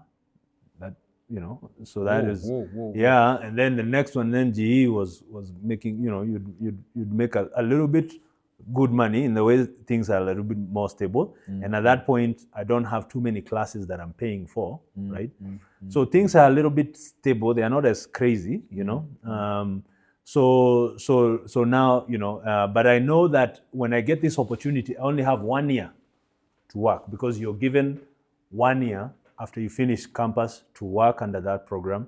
After that, you either get a H-1B or something of that nature, or change your visa status or get out of the country. You know? So, and that's why these American companies don't want to invest too much, because it's quite a bit of a hassle. Yes. So and now, already then, you know, this is going to be a hurdle, like the transition or changing your visa, or how the limitations of your visa to any opportunity you have in terms of growing. Absolutely, it's a big hurdle, and you need obviously the support from a company. The company has to really believe in you, because it's an investment on their end. There's legal implications, there is cost implications. You know, I mean, right now, I don't know if you're following the news. They've said that H-1B visas have to pay $100K nowadays. So you can imagine it's a big deal. So now, but I'm fortunate enough. I've graduated in 2006. In May of 2006. I start at General Electric in June of 2006, so I have 1 year till June 2007. So now I realized that for me to survive, I need this H-1B. H-1Bs they were issued only at one point in time in the US, and that was October. That's how they used to work. I don't know why. But it was only, so I realized that if I blunder and I don't get this H-1B filed by October of that year, then my visa will expire of May or June of 2007, and that means I will have, so immediately when I get into GE, I know I'm setting my sights as to how I'm going to try to convince them to file. So I go, go to GE Transportation, I'm given my first role. And at that point, the thing is, you really just had to work hard. I mean, GE, now you've gone into a management, it was called Operations Management Leadership Program. You are a cohort of about, I think, 12 or 13 people who are top creams from various, sharp guys, and mukohapo. So now it's like you almost now have to look at a way that you can get a food team to outperform in a way. How up here, you're also a black person, so that. I mean, there was a saying that you have to go, you have to work twice as hard to go half as far, right? So you really have to work hard. But so at that point it was like working like crazy. It was just working like crazy. Working like crazy, you call going over and above. Over and above, so that I can incentivize them to act quickly to get me that, so that they can see that they have had an asset in me. Yes. Right? And if they have an asset, demonstrate value. Exactly. Yeah. So it was crazy, and GE, that's when unaonanga niko na kihara, hapo ndio kihara ikuja. If you go to my LinkedIn picture, that was my first picture, my first day at GE is on my LinkedIn. Utaona my hair was very full, you know. Niliona uko na suti pale there's a musicians wa kitambo. Kwanza hiyo suti kwanza unajua sikuwa na hiyo suti, mtu alikuwa anaenda ananunua, you know, you go buy and you go to the studio, take a picture, then you like, no, I don't know that. Chukweni suti yenu. Hiyo picha tu. Take it back. You know, in the US they had all these two privileges where you can take back anything. Yes, you know? But yeah, so anyway, you work hard. You work hard in this sense. Working hard at a CPR. Working hard ni umepewa assignment, you deliver as per expectations, and beyond. And beyond, basically.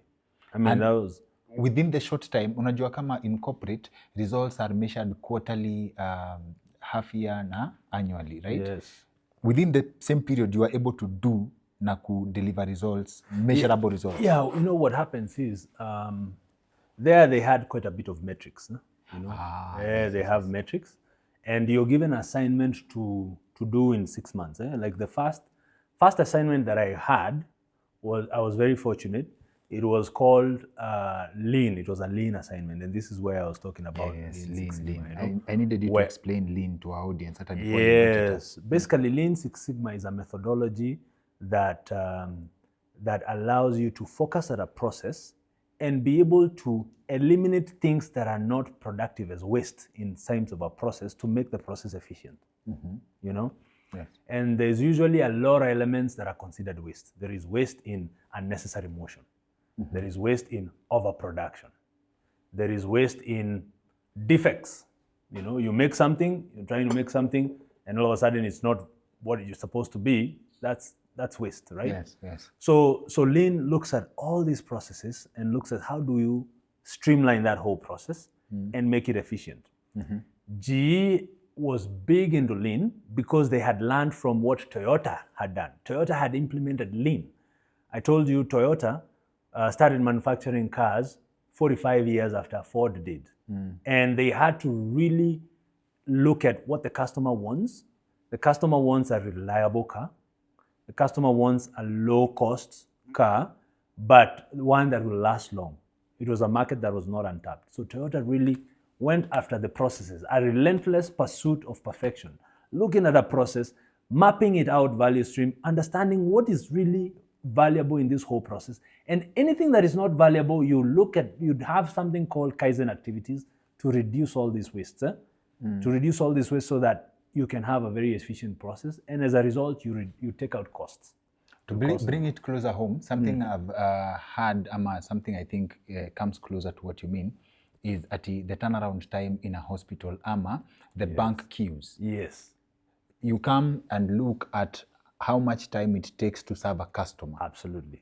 That's where a lean process comes in. Yes. So now a lean in a bank, you would look at it in terms of, I would look at the time a customer walks into that place. All right? Yes. And you would look at that whole time. You'll do something called a value stream map. You'd look at my clock starts ticking at the time the customer walks. And then you would look at how long has that customer been on queue. And then you would look at the time that they have spent with a teller, which is where the value is, because the customer came in to just spend time there. He didn't come to queue, right?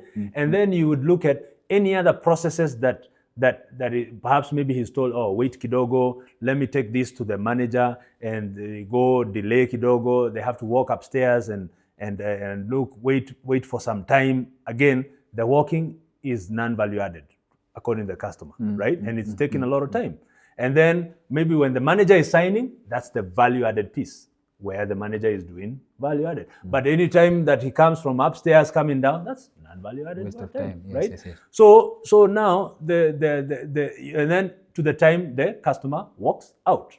So you would take the time that the customer comes in to the time he walks out, and then you would look at it in terms of what is my value added time. Value added time is when I talk to the teller, when the manager snapped, but all this other time here, it's wasted. Waste.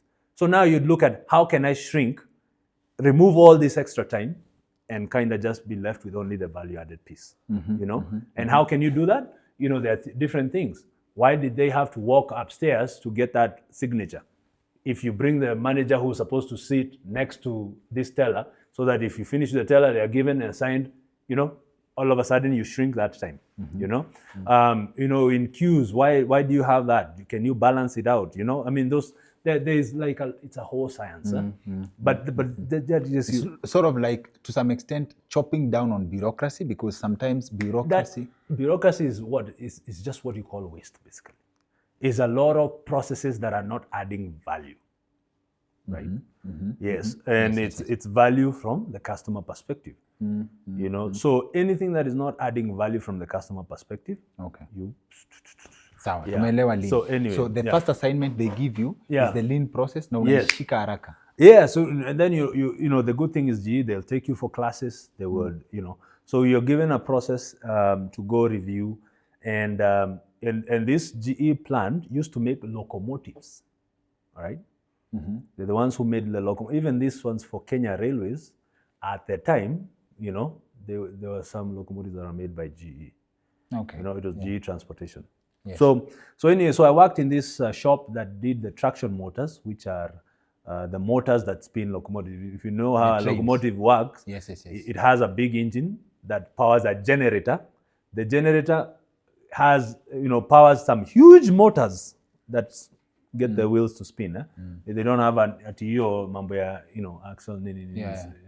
So I worked in that department where they did these traction motors. And basically, we had to come up with now, how do we make some of these processes efficient in terms of, and from there were some items that we were able to discover in terms of things that were going wrong, you know, that contributed to about 33% of waste, you know, 33% of defects, you know, just small things. So anyway, so we were able to rectify some of those things and kind of helped, you know, streamline the process. It wasn't a big deal, but financially, once you put the math together, because they had a way that you can calculate and look at, you know, if you do this process this way, how much you're going to save and that type of thing. So it was fairly substantial, and it was a small improvement in terms of just the whole process. I also did tooling, you know, like basically when you go to a workshop, you know, you have tools that are just scattered, you know, and as a result, when someone is looking for a tool, what does it do? Anza kuangalia, where is this tool? What is this tool? Yes. What is happening at that point in time? Time wasted. You're not adding value. So you're wasting time with motions and looking for things. So what you do is that you would go create, you would take even like a sponge type thing and cut out sponges for tools as exactly how those tools are and label them very quickly and put them in a display that is very close to the guy who's working. So just effort like that, you reduce the time that is being wasted looking for tools, and you have a, you know, so you can be able to tell when you're missing a tool because there's a spot for that tool that is empty. So you have a much better tooling, you know. So it was just two recommendations like that you do that all of a sudden improve a process, and that's how lean is. You continually do small things that just help improve a process. And you were able to make an impression on short notice. Oh, yeah. I mean, at that point, you know, you know, because I think you're also becoming a bit aggressive, and you're trying to, you know, to make that impression so that they can support. So they gave me the green light that they will support my green card. I mean, not my green card, my H1B. Yes. So I'm like, cool. But they said, hey, you know, work with this lawyer. The lawyer was in New York in headquarters. So I go try to talk to the lawyer. But now I try to talk to the lawyer, and the lawyer does not understand why he needs to start worrying about filing that H1B so early in the game. He's like, your visa doesn't run out until June of next year. Why are you? But I'm like, you know, the H1B doesn't kick in till October. What am I going to do? You know, and he was very rude and stubborn. Yeah. And it was just like a very frustrating kind of and I tried to plead with him,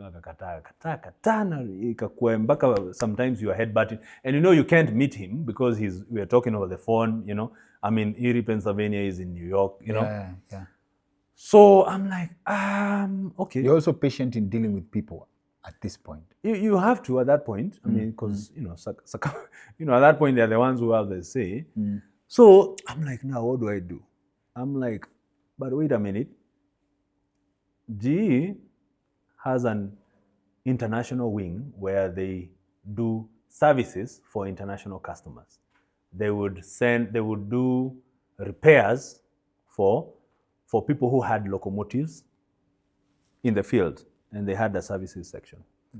So I realized that there is a deal that they have struck with Tazara for Tanzania for sending them overhaul kits for them to repair their locomotives in Tanzania, in Tazara, and it was, you know, quite a bit of money. I think it was like 18 or something, quite a bit of money, $18 million or something like that. Your ear is always on the ground. Sasa hiyo si umesikia hiyo ukasikia sasa ni Tanzania, you are like, okay. It's quite clear that I need to be out of the country. Because huyu jamaa si amekataa kufile visa. Amekataa kufile hiyo October of 2006, and he has refused. Yes. So now I look at how do I play a plan B now. I know I need to be out of the country because I don't want also to be out of status. Because this is story out of status. Yeah. So I'm like, so I go to this services guy and I tell him, you know, I go tell him, you know, I'm like, do you take, you know, program people in the program to support your programs? I'm like, no, we haven't looked into that. But you are a services person, and I would think program people can help, even kind of look at your operations in that area and see whether they can streamline. They're like, oh, never thought about it. I'm like, okay. But and I hear you have some operations that are coming up in Tanzania. It's like, would you be, you know, I mean, I'd be so interested in taking place. I'm like, oh, okay, you know, go talk to a particular lady who was in charge of services, you know, and hear what they say. So I go and I talk to her. I'm like, I'm interested in a services role, you know, because every 3 or 4 months, you would be given a new role, and you would kind of indicate what role you would want to play in. So I was like, I'm interested in a role in services, because I think there's like a trend in terms of, you know, it's a big business. They used to make quite a bit of money in doing these repairs. So let's go and streamline at least some of these processes to make sure that everything is working well. And they're like, and I hear there's only one person who's there. Why can't we go and support? Like, oh, sure, great idea. You know, when do you want to go? I'm like, I mean, can we work it out so that I leave in June of 2007 and then back on, you know, in October? They're like, sure. Just like that. How do you manage to communicate? You're persistent, but you're not nagging. I think, okay, number one is you had to kind of time and also understand what problem are they facing and how can you lift an issue from their back, you know? You even show them a problem they've not noticed. Yes, you know, so and help them streamline, because at that point in time, you know, services is not streamlined. They're having material shortages. The customer is getting upset all the time because, you know, they want their locomotives to run, and then there is a particular part that you're missing, and it's because, you know, it got forgotten somewhere. I mean, there were quite a bit of issues. But I'm like, you know, let me help you with this kind of things. So for them, they're like, oh, I mean, extra pair of hands. They don't have to pay me because I used to be paid by the Operations Management Leadership Program. So it's just extra benefit for them. Right? And here, the motivation is not salary at I'm getting extra money. No. What they're paying me is enough, but as long as what I'm doing feeds into my long-term strategy, yes. Yeah, because at that point, I need to be out of the country. I mean, I don't have a choice. It's either, and I know that if I am quitting, your story is how. Utoke your country, and then you're like, oh, let me pause. Outside payroll, and then I come back. Can't work. That's not going to work. I knew that's not going to work. So you found a way to be out of the country, but still on the job. So it worked out well. So he accepted, and I was like, whew, that was just quite a bit of a relief. So when my visa ran out, so I came to Mbeya, Tanzania. So I stayed there from, it was from July of 07 until October. October, that's when I went back home. You have to deal with the lawyer again. Now to deal with at that point now the lawyer has become a bit serious. Now they're trying to file for me for that October, so at least I thank God. But now when I am when it's interesting how that works. So when I'm in Tanzania, so obviously we look at how to streamline the processes in there. I work with a guy called Gideon, who was now based. He's a Kenyan, very nice guy. So we'd be going there to Mbeya, and I made them a model, an Excel model that that helped track all these parts, had a bill of quantities that ensured that if you order a particular part, you're gonna automatically get the child's, and it was like an exciting system. Yeah, because I felt like I needed to just work on something exceptional. So I did that. They were happy. So me, I working with Gideon, and it was around the same time. That's when I also met my wife, Wanchiko. So that was just amazing, because you realize that this guy, the fact that he denied me was actually a blessing. I didn't come to realize much later on. You have a unique interpretation of bad luck. It was just, I guess, that's why I think when the Bible says that all things happen for good for those who are called according to his purpose, I mean, you kind of see it sometimes. Yeah. You realize that this story, was looking so bad. And sometimes it doesn't take you, like I just learned about the benefit of this particular lawyer, maybe about 2 or 3 years ago. And that happened like maybe, 15 years ago. And then I'm like, oh my goodness, if it wasn't for this lawyer, I can't. To kazia me and become so rough at me and give me sleepless nights, I would have never been in Tanzania. Yes.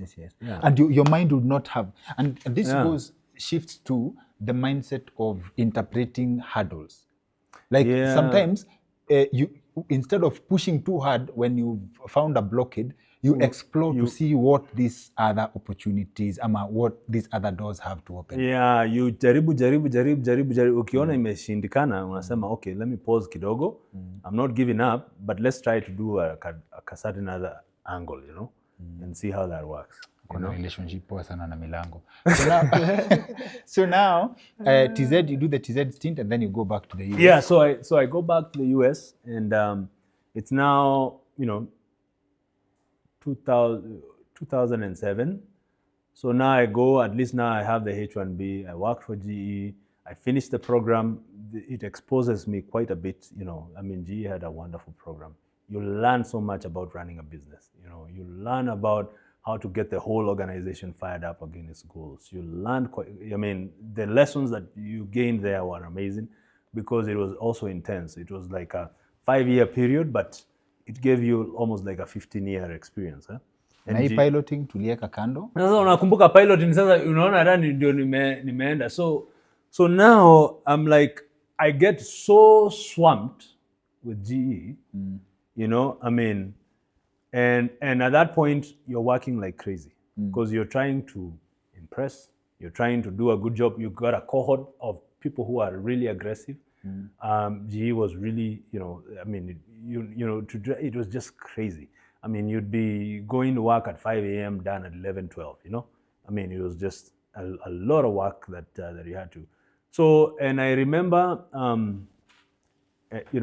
I remember at that point in time, it got to a point where now, it was kind of getting at me, because now all I'm doing is work Sunday, Saturday, and this is like, now imefika almost 2009, and I remember I was in it was about 2010, I think, at that point. I'm like in a cafe, because on Sundays I would go to a coffee shop, and I'd just keep working. It was called a panare bar, which is similar to Java also. And I remember outside, at that point I'm really kind of worn down. At that point I'm not even happy, just kind of like, because all you're doing is work, ndio unatengeneza pesa, but you really didn't have a life at that point in time. So when I remember, unatengeneza pesa, but you're not happy. You're not happy, because also life here US ni ngumu. In Kenya, the social culture is amazing, and you do not know how wonderful and how powerful it is until it is taken out of you. And I think this is a good point. Without losing the track, hapa kwa cafe, you're making money and you're not happy. Let's address a hypothesis I told you that I would really wish we can explore hapa. Like earning 200,000 in Kenya versus $1 million shillings in the US. Ukisema life ya US ni ngumu. Can we contextualize this? Now, number one, the cost of living in the US is very high, right? There's a lot of things that that require money, and quite a bit of money, way more than you need it. Number one, if you live in the big cities, housing is expensive. You know, that can set you back, you know, $3,000, $4,000, you know, depending on where you're staying. You know, if you need a car, you need to pay insurance. That is also a pay. You need to pay the car note. I mean, and when it comes to a social setup, it's not like your social setup is expensive because you have to do things that are expensive to be with people. Yes. You know, it's like in Kenya, utachomoka hapa, hata unaweza enda kwa mama mboga mpige story, you know, unaweza toka hapa hivi muongee, but there everyone is just rushing, no one is talking to each other, you know, I mean, it's like, it can be a quite a hectic, you know, and it's very fast paced, you have to make money and all of these things, and if you are someone who wants to, you know, just have kind of a work-life balance, invest, you know, and live a fairly good life, then that life may not be that appealing. And as a result, a 200K job here, you know, you would be much better. You'd have a much better quality of life than even $1 million there. Solid, by far. Solid. But then, what are your targets around this time? Yes, you're working hard, you're making money. Are you making money to come invest back home? Yeah, so now that's where I was getting into it. So all of a sudden, I mean, I'm like, you know, because I had pushed so hard to get into GE, and I had pushed so hard to get into my, you know, sometimes you push so hard, mpaka unajiuliza, by the way, hapa nimefikaje?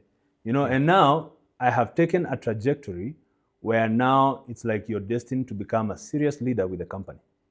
And that means more time and, you know. So, and I remember when I was doing my computer work, there was a beggar that was seated next to the dumpster, and he was just seated here, like a magic, without a care in the world. And I remember alikuwa na toothpick tu hapo hivyo tu. You know what I mean? I'm like, you know, I stared at this, and I'm like, look at this beggar. I'm like, you know what the sad reality is? This guy looks way more happier than I am. Bana. You know, it's funny that what you're saying could be true. It's true. Me, I looked at him. He didn't seem to have a care in the world. He didn't seem to have pressures of things that he needs to deliver. I mean, and all he worried about is his food. And perhaps maybe he had already gotten his food. Yes. And he was just chilling in there. You know, and I was like, you know what? He looked so peaceful. And then I was like, something is wrong. Something is wrong. When you get to that level, you're like, so what am I? First of all, I'm like, nilikuwa in aviation, kaenda engineering. Now I'm not even doing engineering, I'm doing business manenos. I'm destined for leadership. By the way, wait, time out. That was it for you.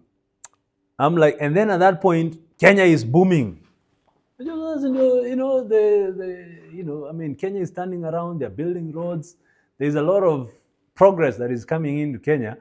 And I'm like, my goodness, I think time has come. You're the first person I've heard talking about Kenya is booming in the present. Everybody talks about Kenya booming after that time has passed. Oh, wakati wa Moi kulikuwa na pesa. But when Moi's time was there, no one was talking in there. Kibaki's time, there was money. When Kibaki was there, he was almost voted out. Right now, people are talking about, Uhuru's government was good. You'd see what happened in Uhuru. You could tell Kenya was booming. No, but at that actively. But at that point, you didn't have to. You know, you would come and look at what is happening with the roads. They've introduced, you know, free education. You know, I mean, there's like a lot. In fact, the roads was just amazing. You know, I mean, you know, they had my uncle hooked me up with like a property, and all of a sudden it gained in value. You know, and I'm like, you know, I'm like, do I want to miss a piece of this? This growing in here, and you know, the social bits here. Yes. You know, you missed it. Yeah, and I don't forget, I still have my business bag because I remember I left some cake.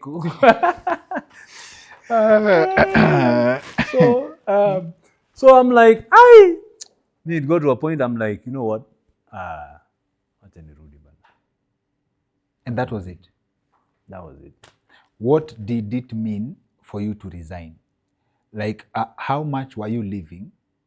Uzuri wako, you've always weaving through the story. Kama when you left your door business, if you wanted to be comfortable, you could have been comfortable. You would have been broke up or max. In the US, you worked so hard to get the GE job. You get it. You're almost getting to top leadership position. You leave when you don't have to. Like in terms of the incentive to stay money-wise, right? Yeah. But you decide to leave altogether. How much do you leave behind by deciding to leave? I mean, you leave quite a bit because remember, you're earning fairly well. I mean, you're not, you know, you're earning fairly well. You have a much serious opportunity there. But there was a caveat. People who we worked for there, in fact, there was one building 10, which was final assembly. There was a lot of issues with mental illness. People were really getting stressed out with a lot of fatigue. And I was like, okay, it's a good thing we've done all of these things, but I tell you, I know I can become a leader in this company, but at the same time, I would have to kind of give... The price is too steep. Sawa. I've tracked kidogo. When you are doing the menial jobs, I think kama ni pale kwa hustle, there was a time your hour used to cost around $5. When you get internship at GE, I believe, your hour starts to return around $17. By estimate, earning fairly well, what was like the value of your hour by the time you decide to quit GE? At that point, it was getting to about maybe about 30, because it was about almost $40 an hour or so. Yeah, so it has gone fairly, you know. Yes. $40, you know. Yeah, so it has gone fairly. I mean, and you're making a decent wage. And at that point, I used to live, you know, Erie, Pennsylvania, ilikuwa ni ushago kiasi, and I would get some roommates and all of that, so I'd make sure my expenses are really low. Yeah. So that was it. So I was like, you know, I mean, which was a decent wage, but I'm like, it's not worth it. You know, just looking at the price I'm paying, alafu, you know, I have not done business, and I'm like, let me go back home. So. And you know, I'm thinking, okay, now I go back home, what business do I go into? I'm like, I think we have the furniture manufacturing, but I love technology, you know, I'm loving technology. And then I remembered, by the way, there's a serious problem we need to solve in Kenya. And that was be able to address people with different learning needs, you know? Yes. I'm like, why can't you go start an e-learning college, you know, that creates wonderful videos, you know, post them, and you train people and all of that. And I'm like, sounds like a good idea. And then I'll be able to solve my problem, because I had, you know, a problem in terms of difficulties in learning. You'll be able to solve that problem for people who have that kind of difficulties by creating wonderful content for them, and they learn. So I'm like, I think I've gotten my kahook. And then at the same time, I'll go, at that point, I'm like, I've done this flying. It hasn't done much for me, you know, except for, you know, I forgot to share with you that story. You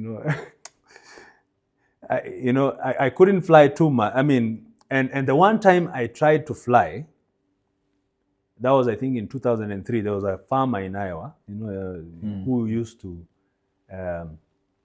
farm. He used to farm baby chicks, and he would export them.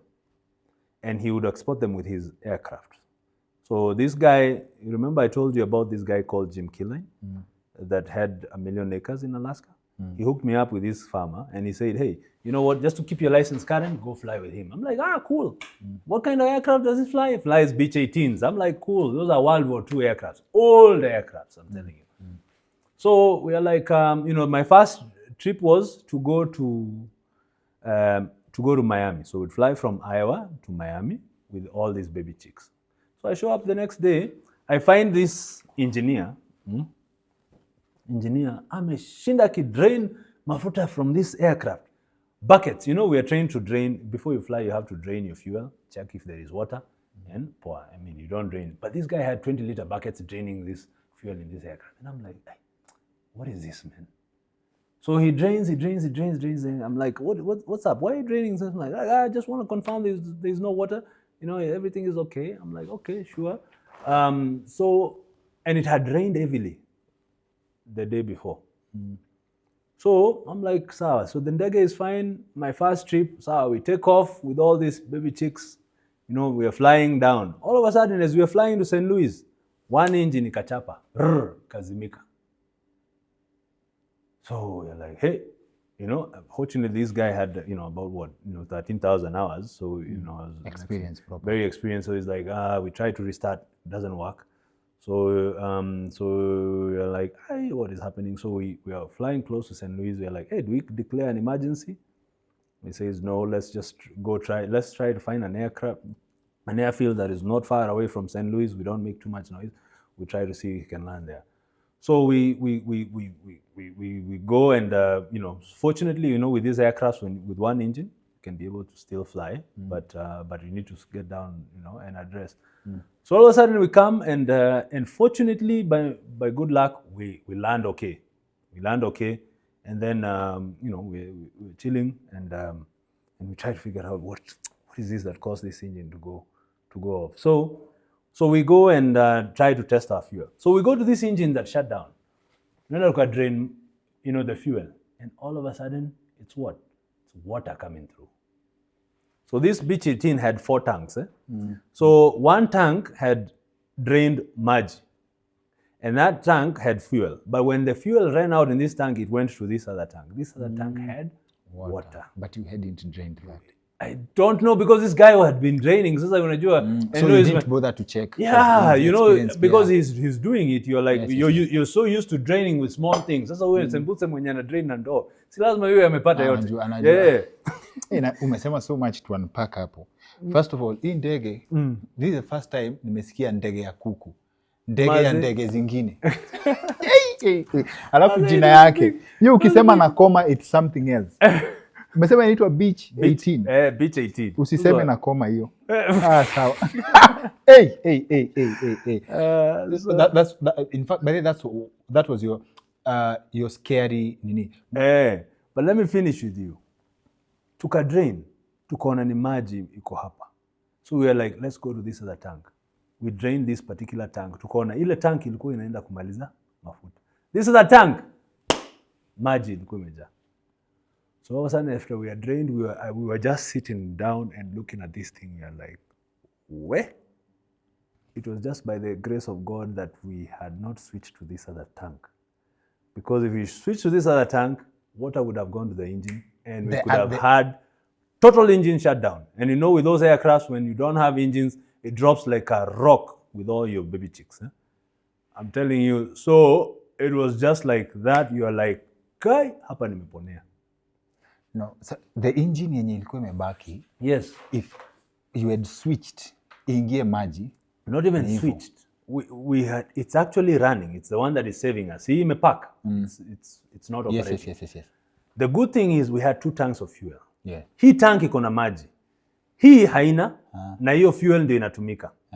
But hiyo fuel imefika mahali, it's almost going to this other tank. Na ingeenda kwa hiyo ni maji. Sasa nikwambie, if that runway was farther away so that we deplete water in this particular tank and we get to this one, we could have had a total engine shutdown.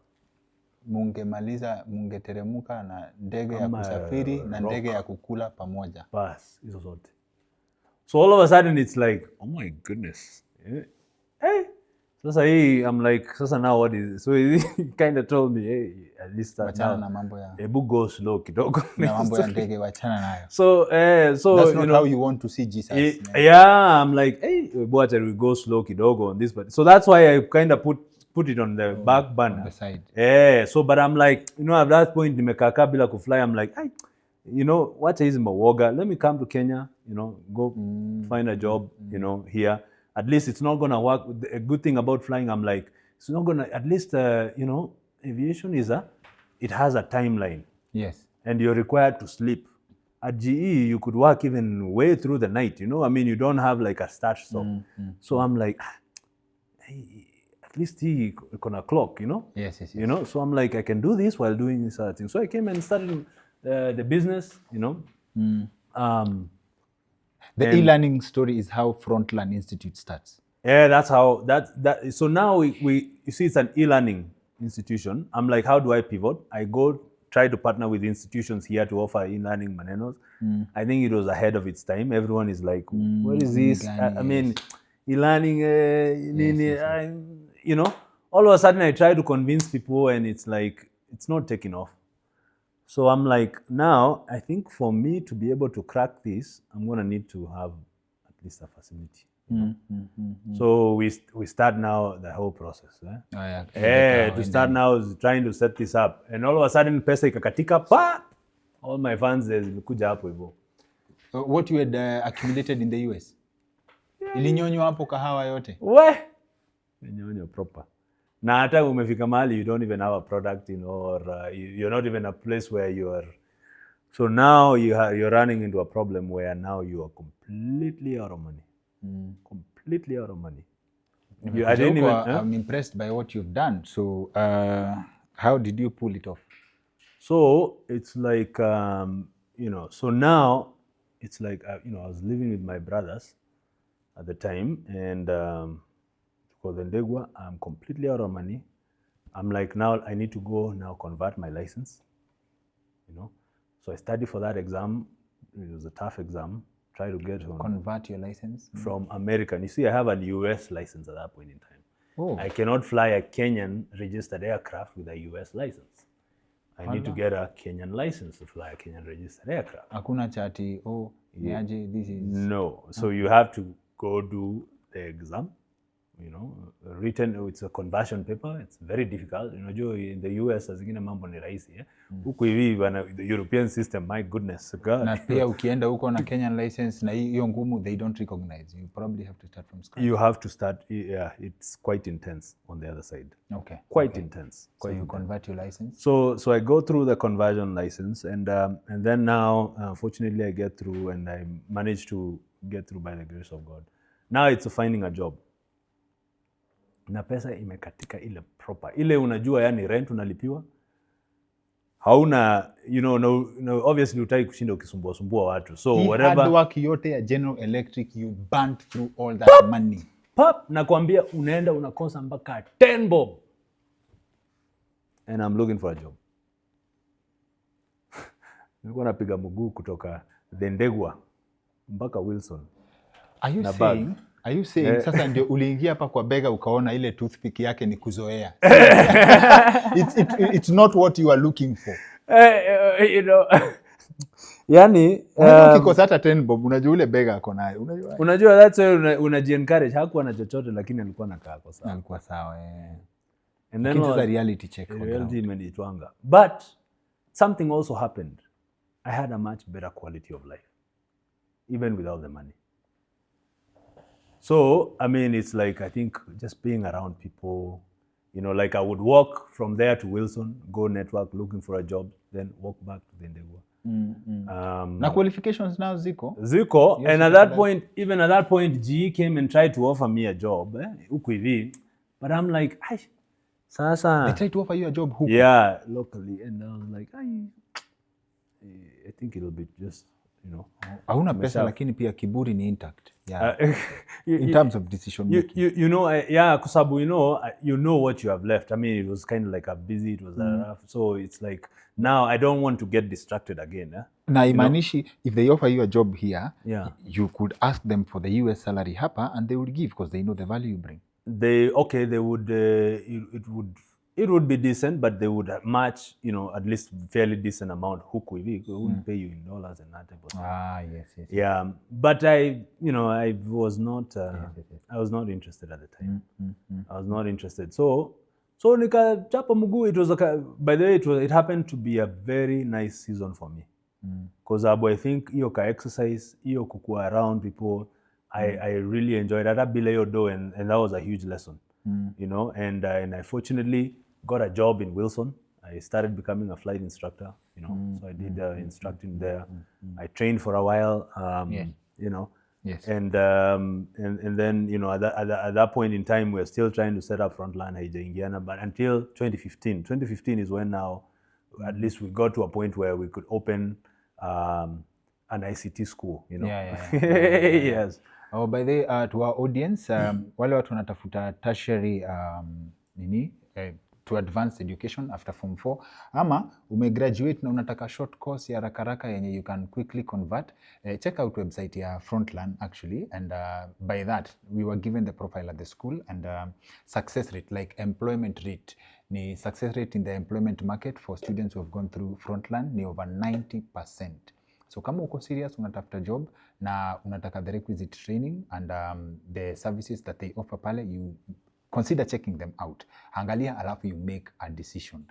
Kirunda, kuna something you said in your office, and by the way, producer wiki make sure their contacts ziko hapa, just in case you want to get in touch ama unataka ku make inquiry.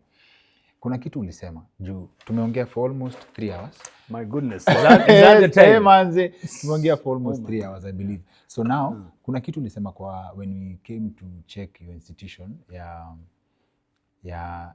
this is something entrepreneurs miss when they start a business. I would like to get into the story of how Frontline starts, but I hope I can tell you this for sure, and our audience will agree with me that wewe ni wale guests mwenye lazima tutatafuta another session.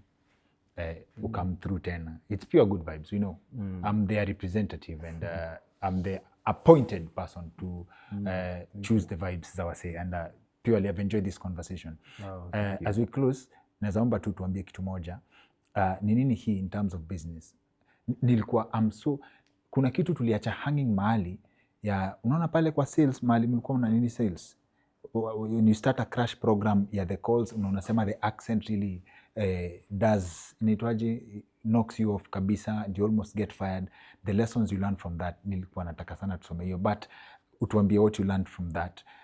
But then tukirudi hapa kwa entrepreneurs, people starting a business, what is it that you can tell msi mwenye ana watch sahi na anataka kuanza biashara? Tuanze na, what is your understanding of a business? Kwa sababu when I track your story, sioni incentive ya kupushiwa na pesa sana. Oh, I'm doing this for the money, there's a number I'm chasing. Sioni hiyo. You understand? That's a special kind of freedom, I call it that.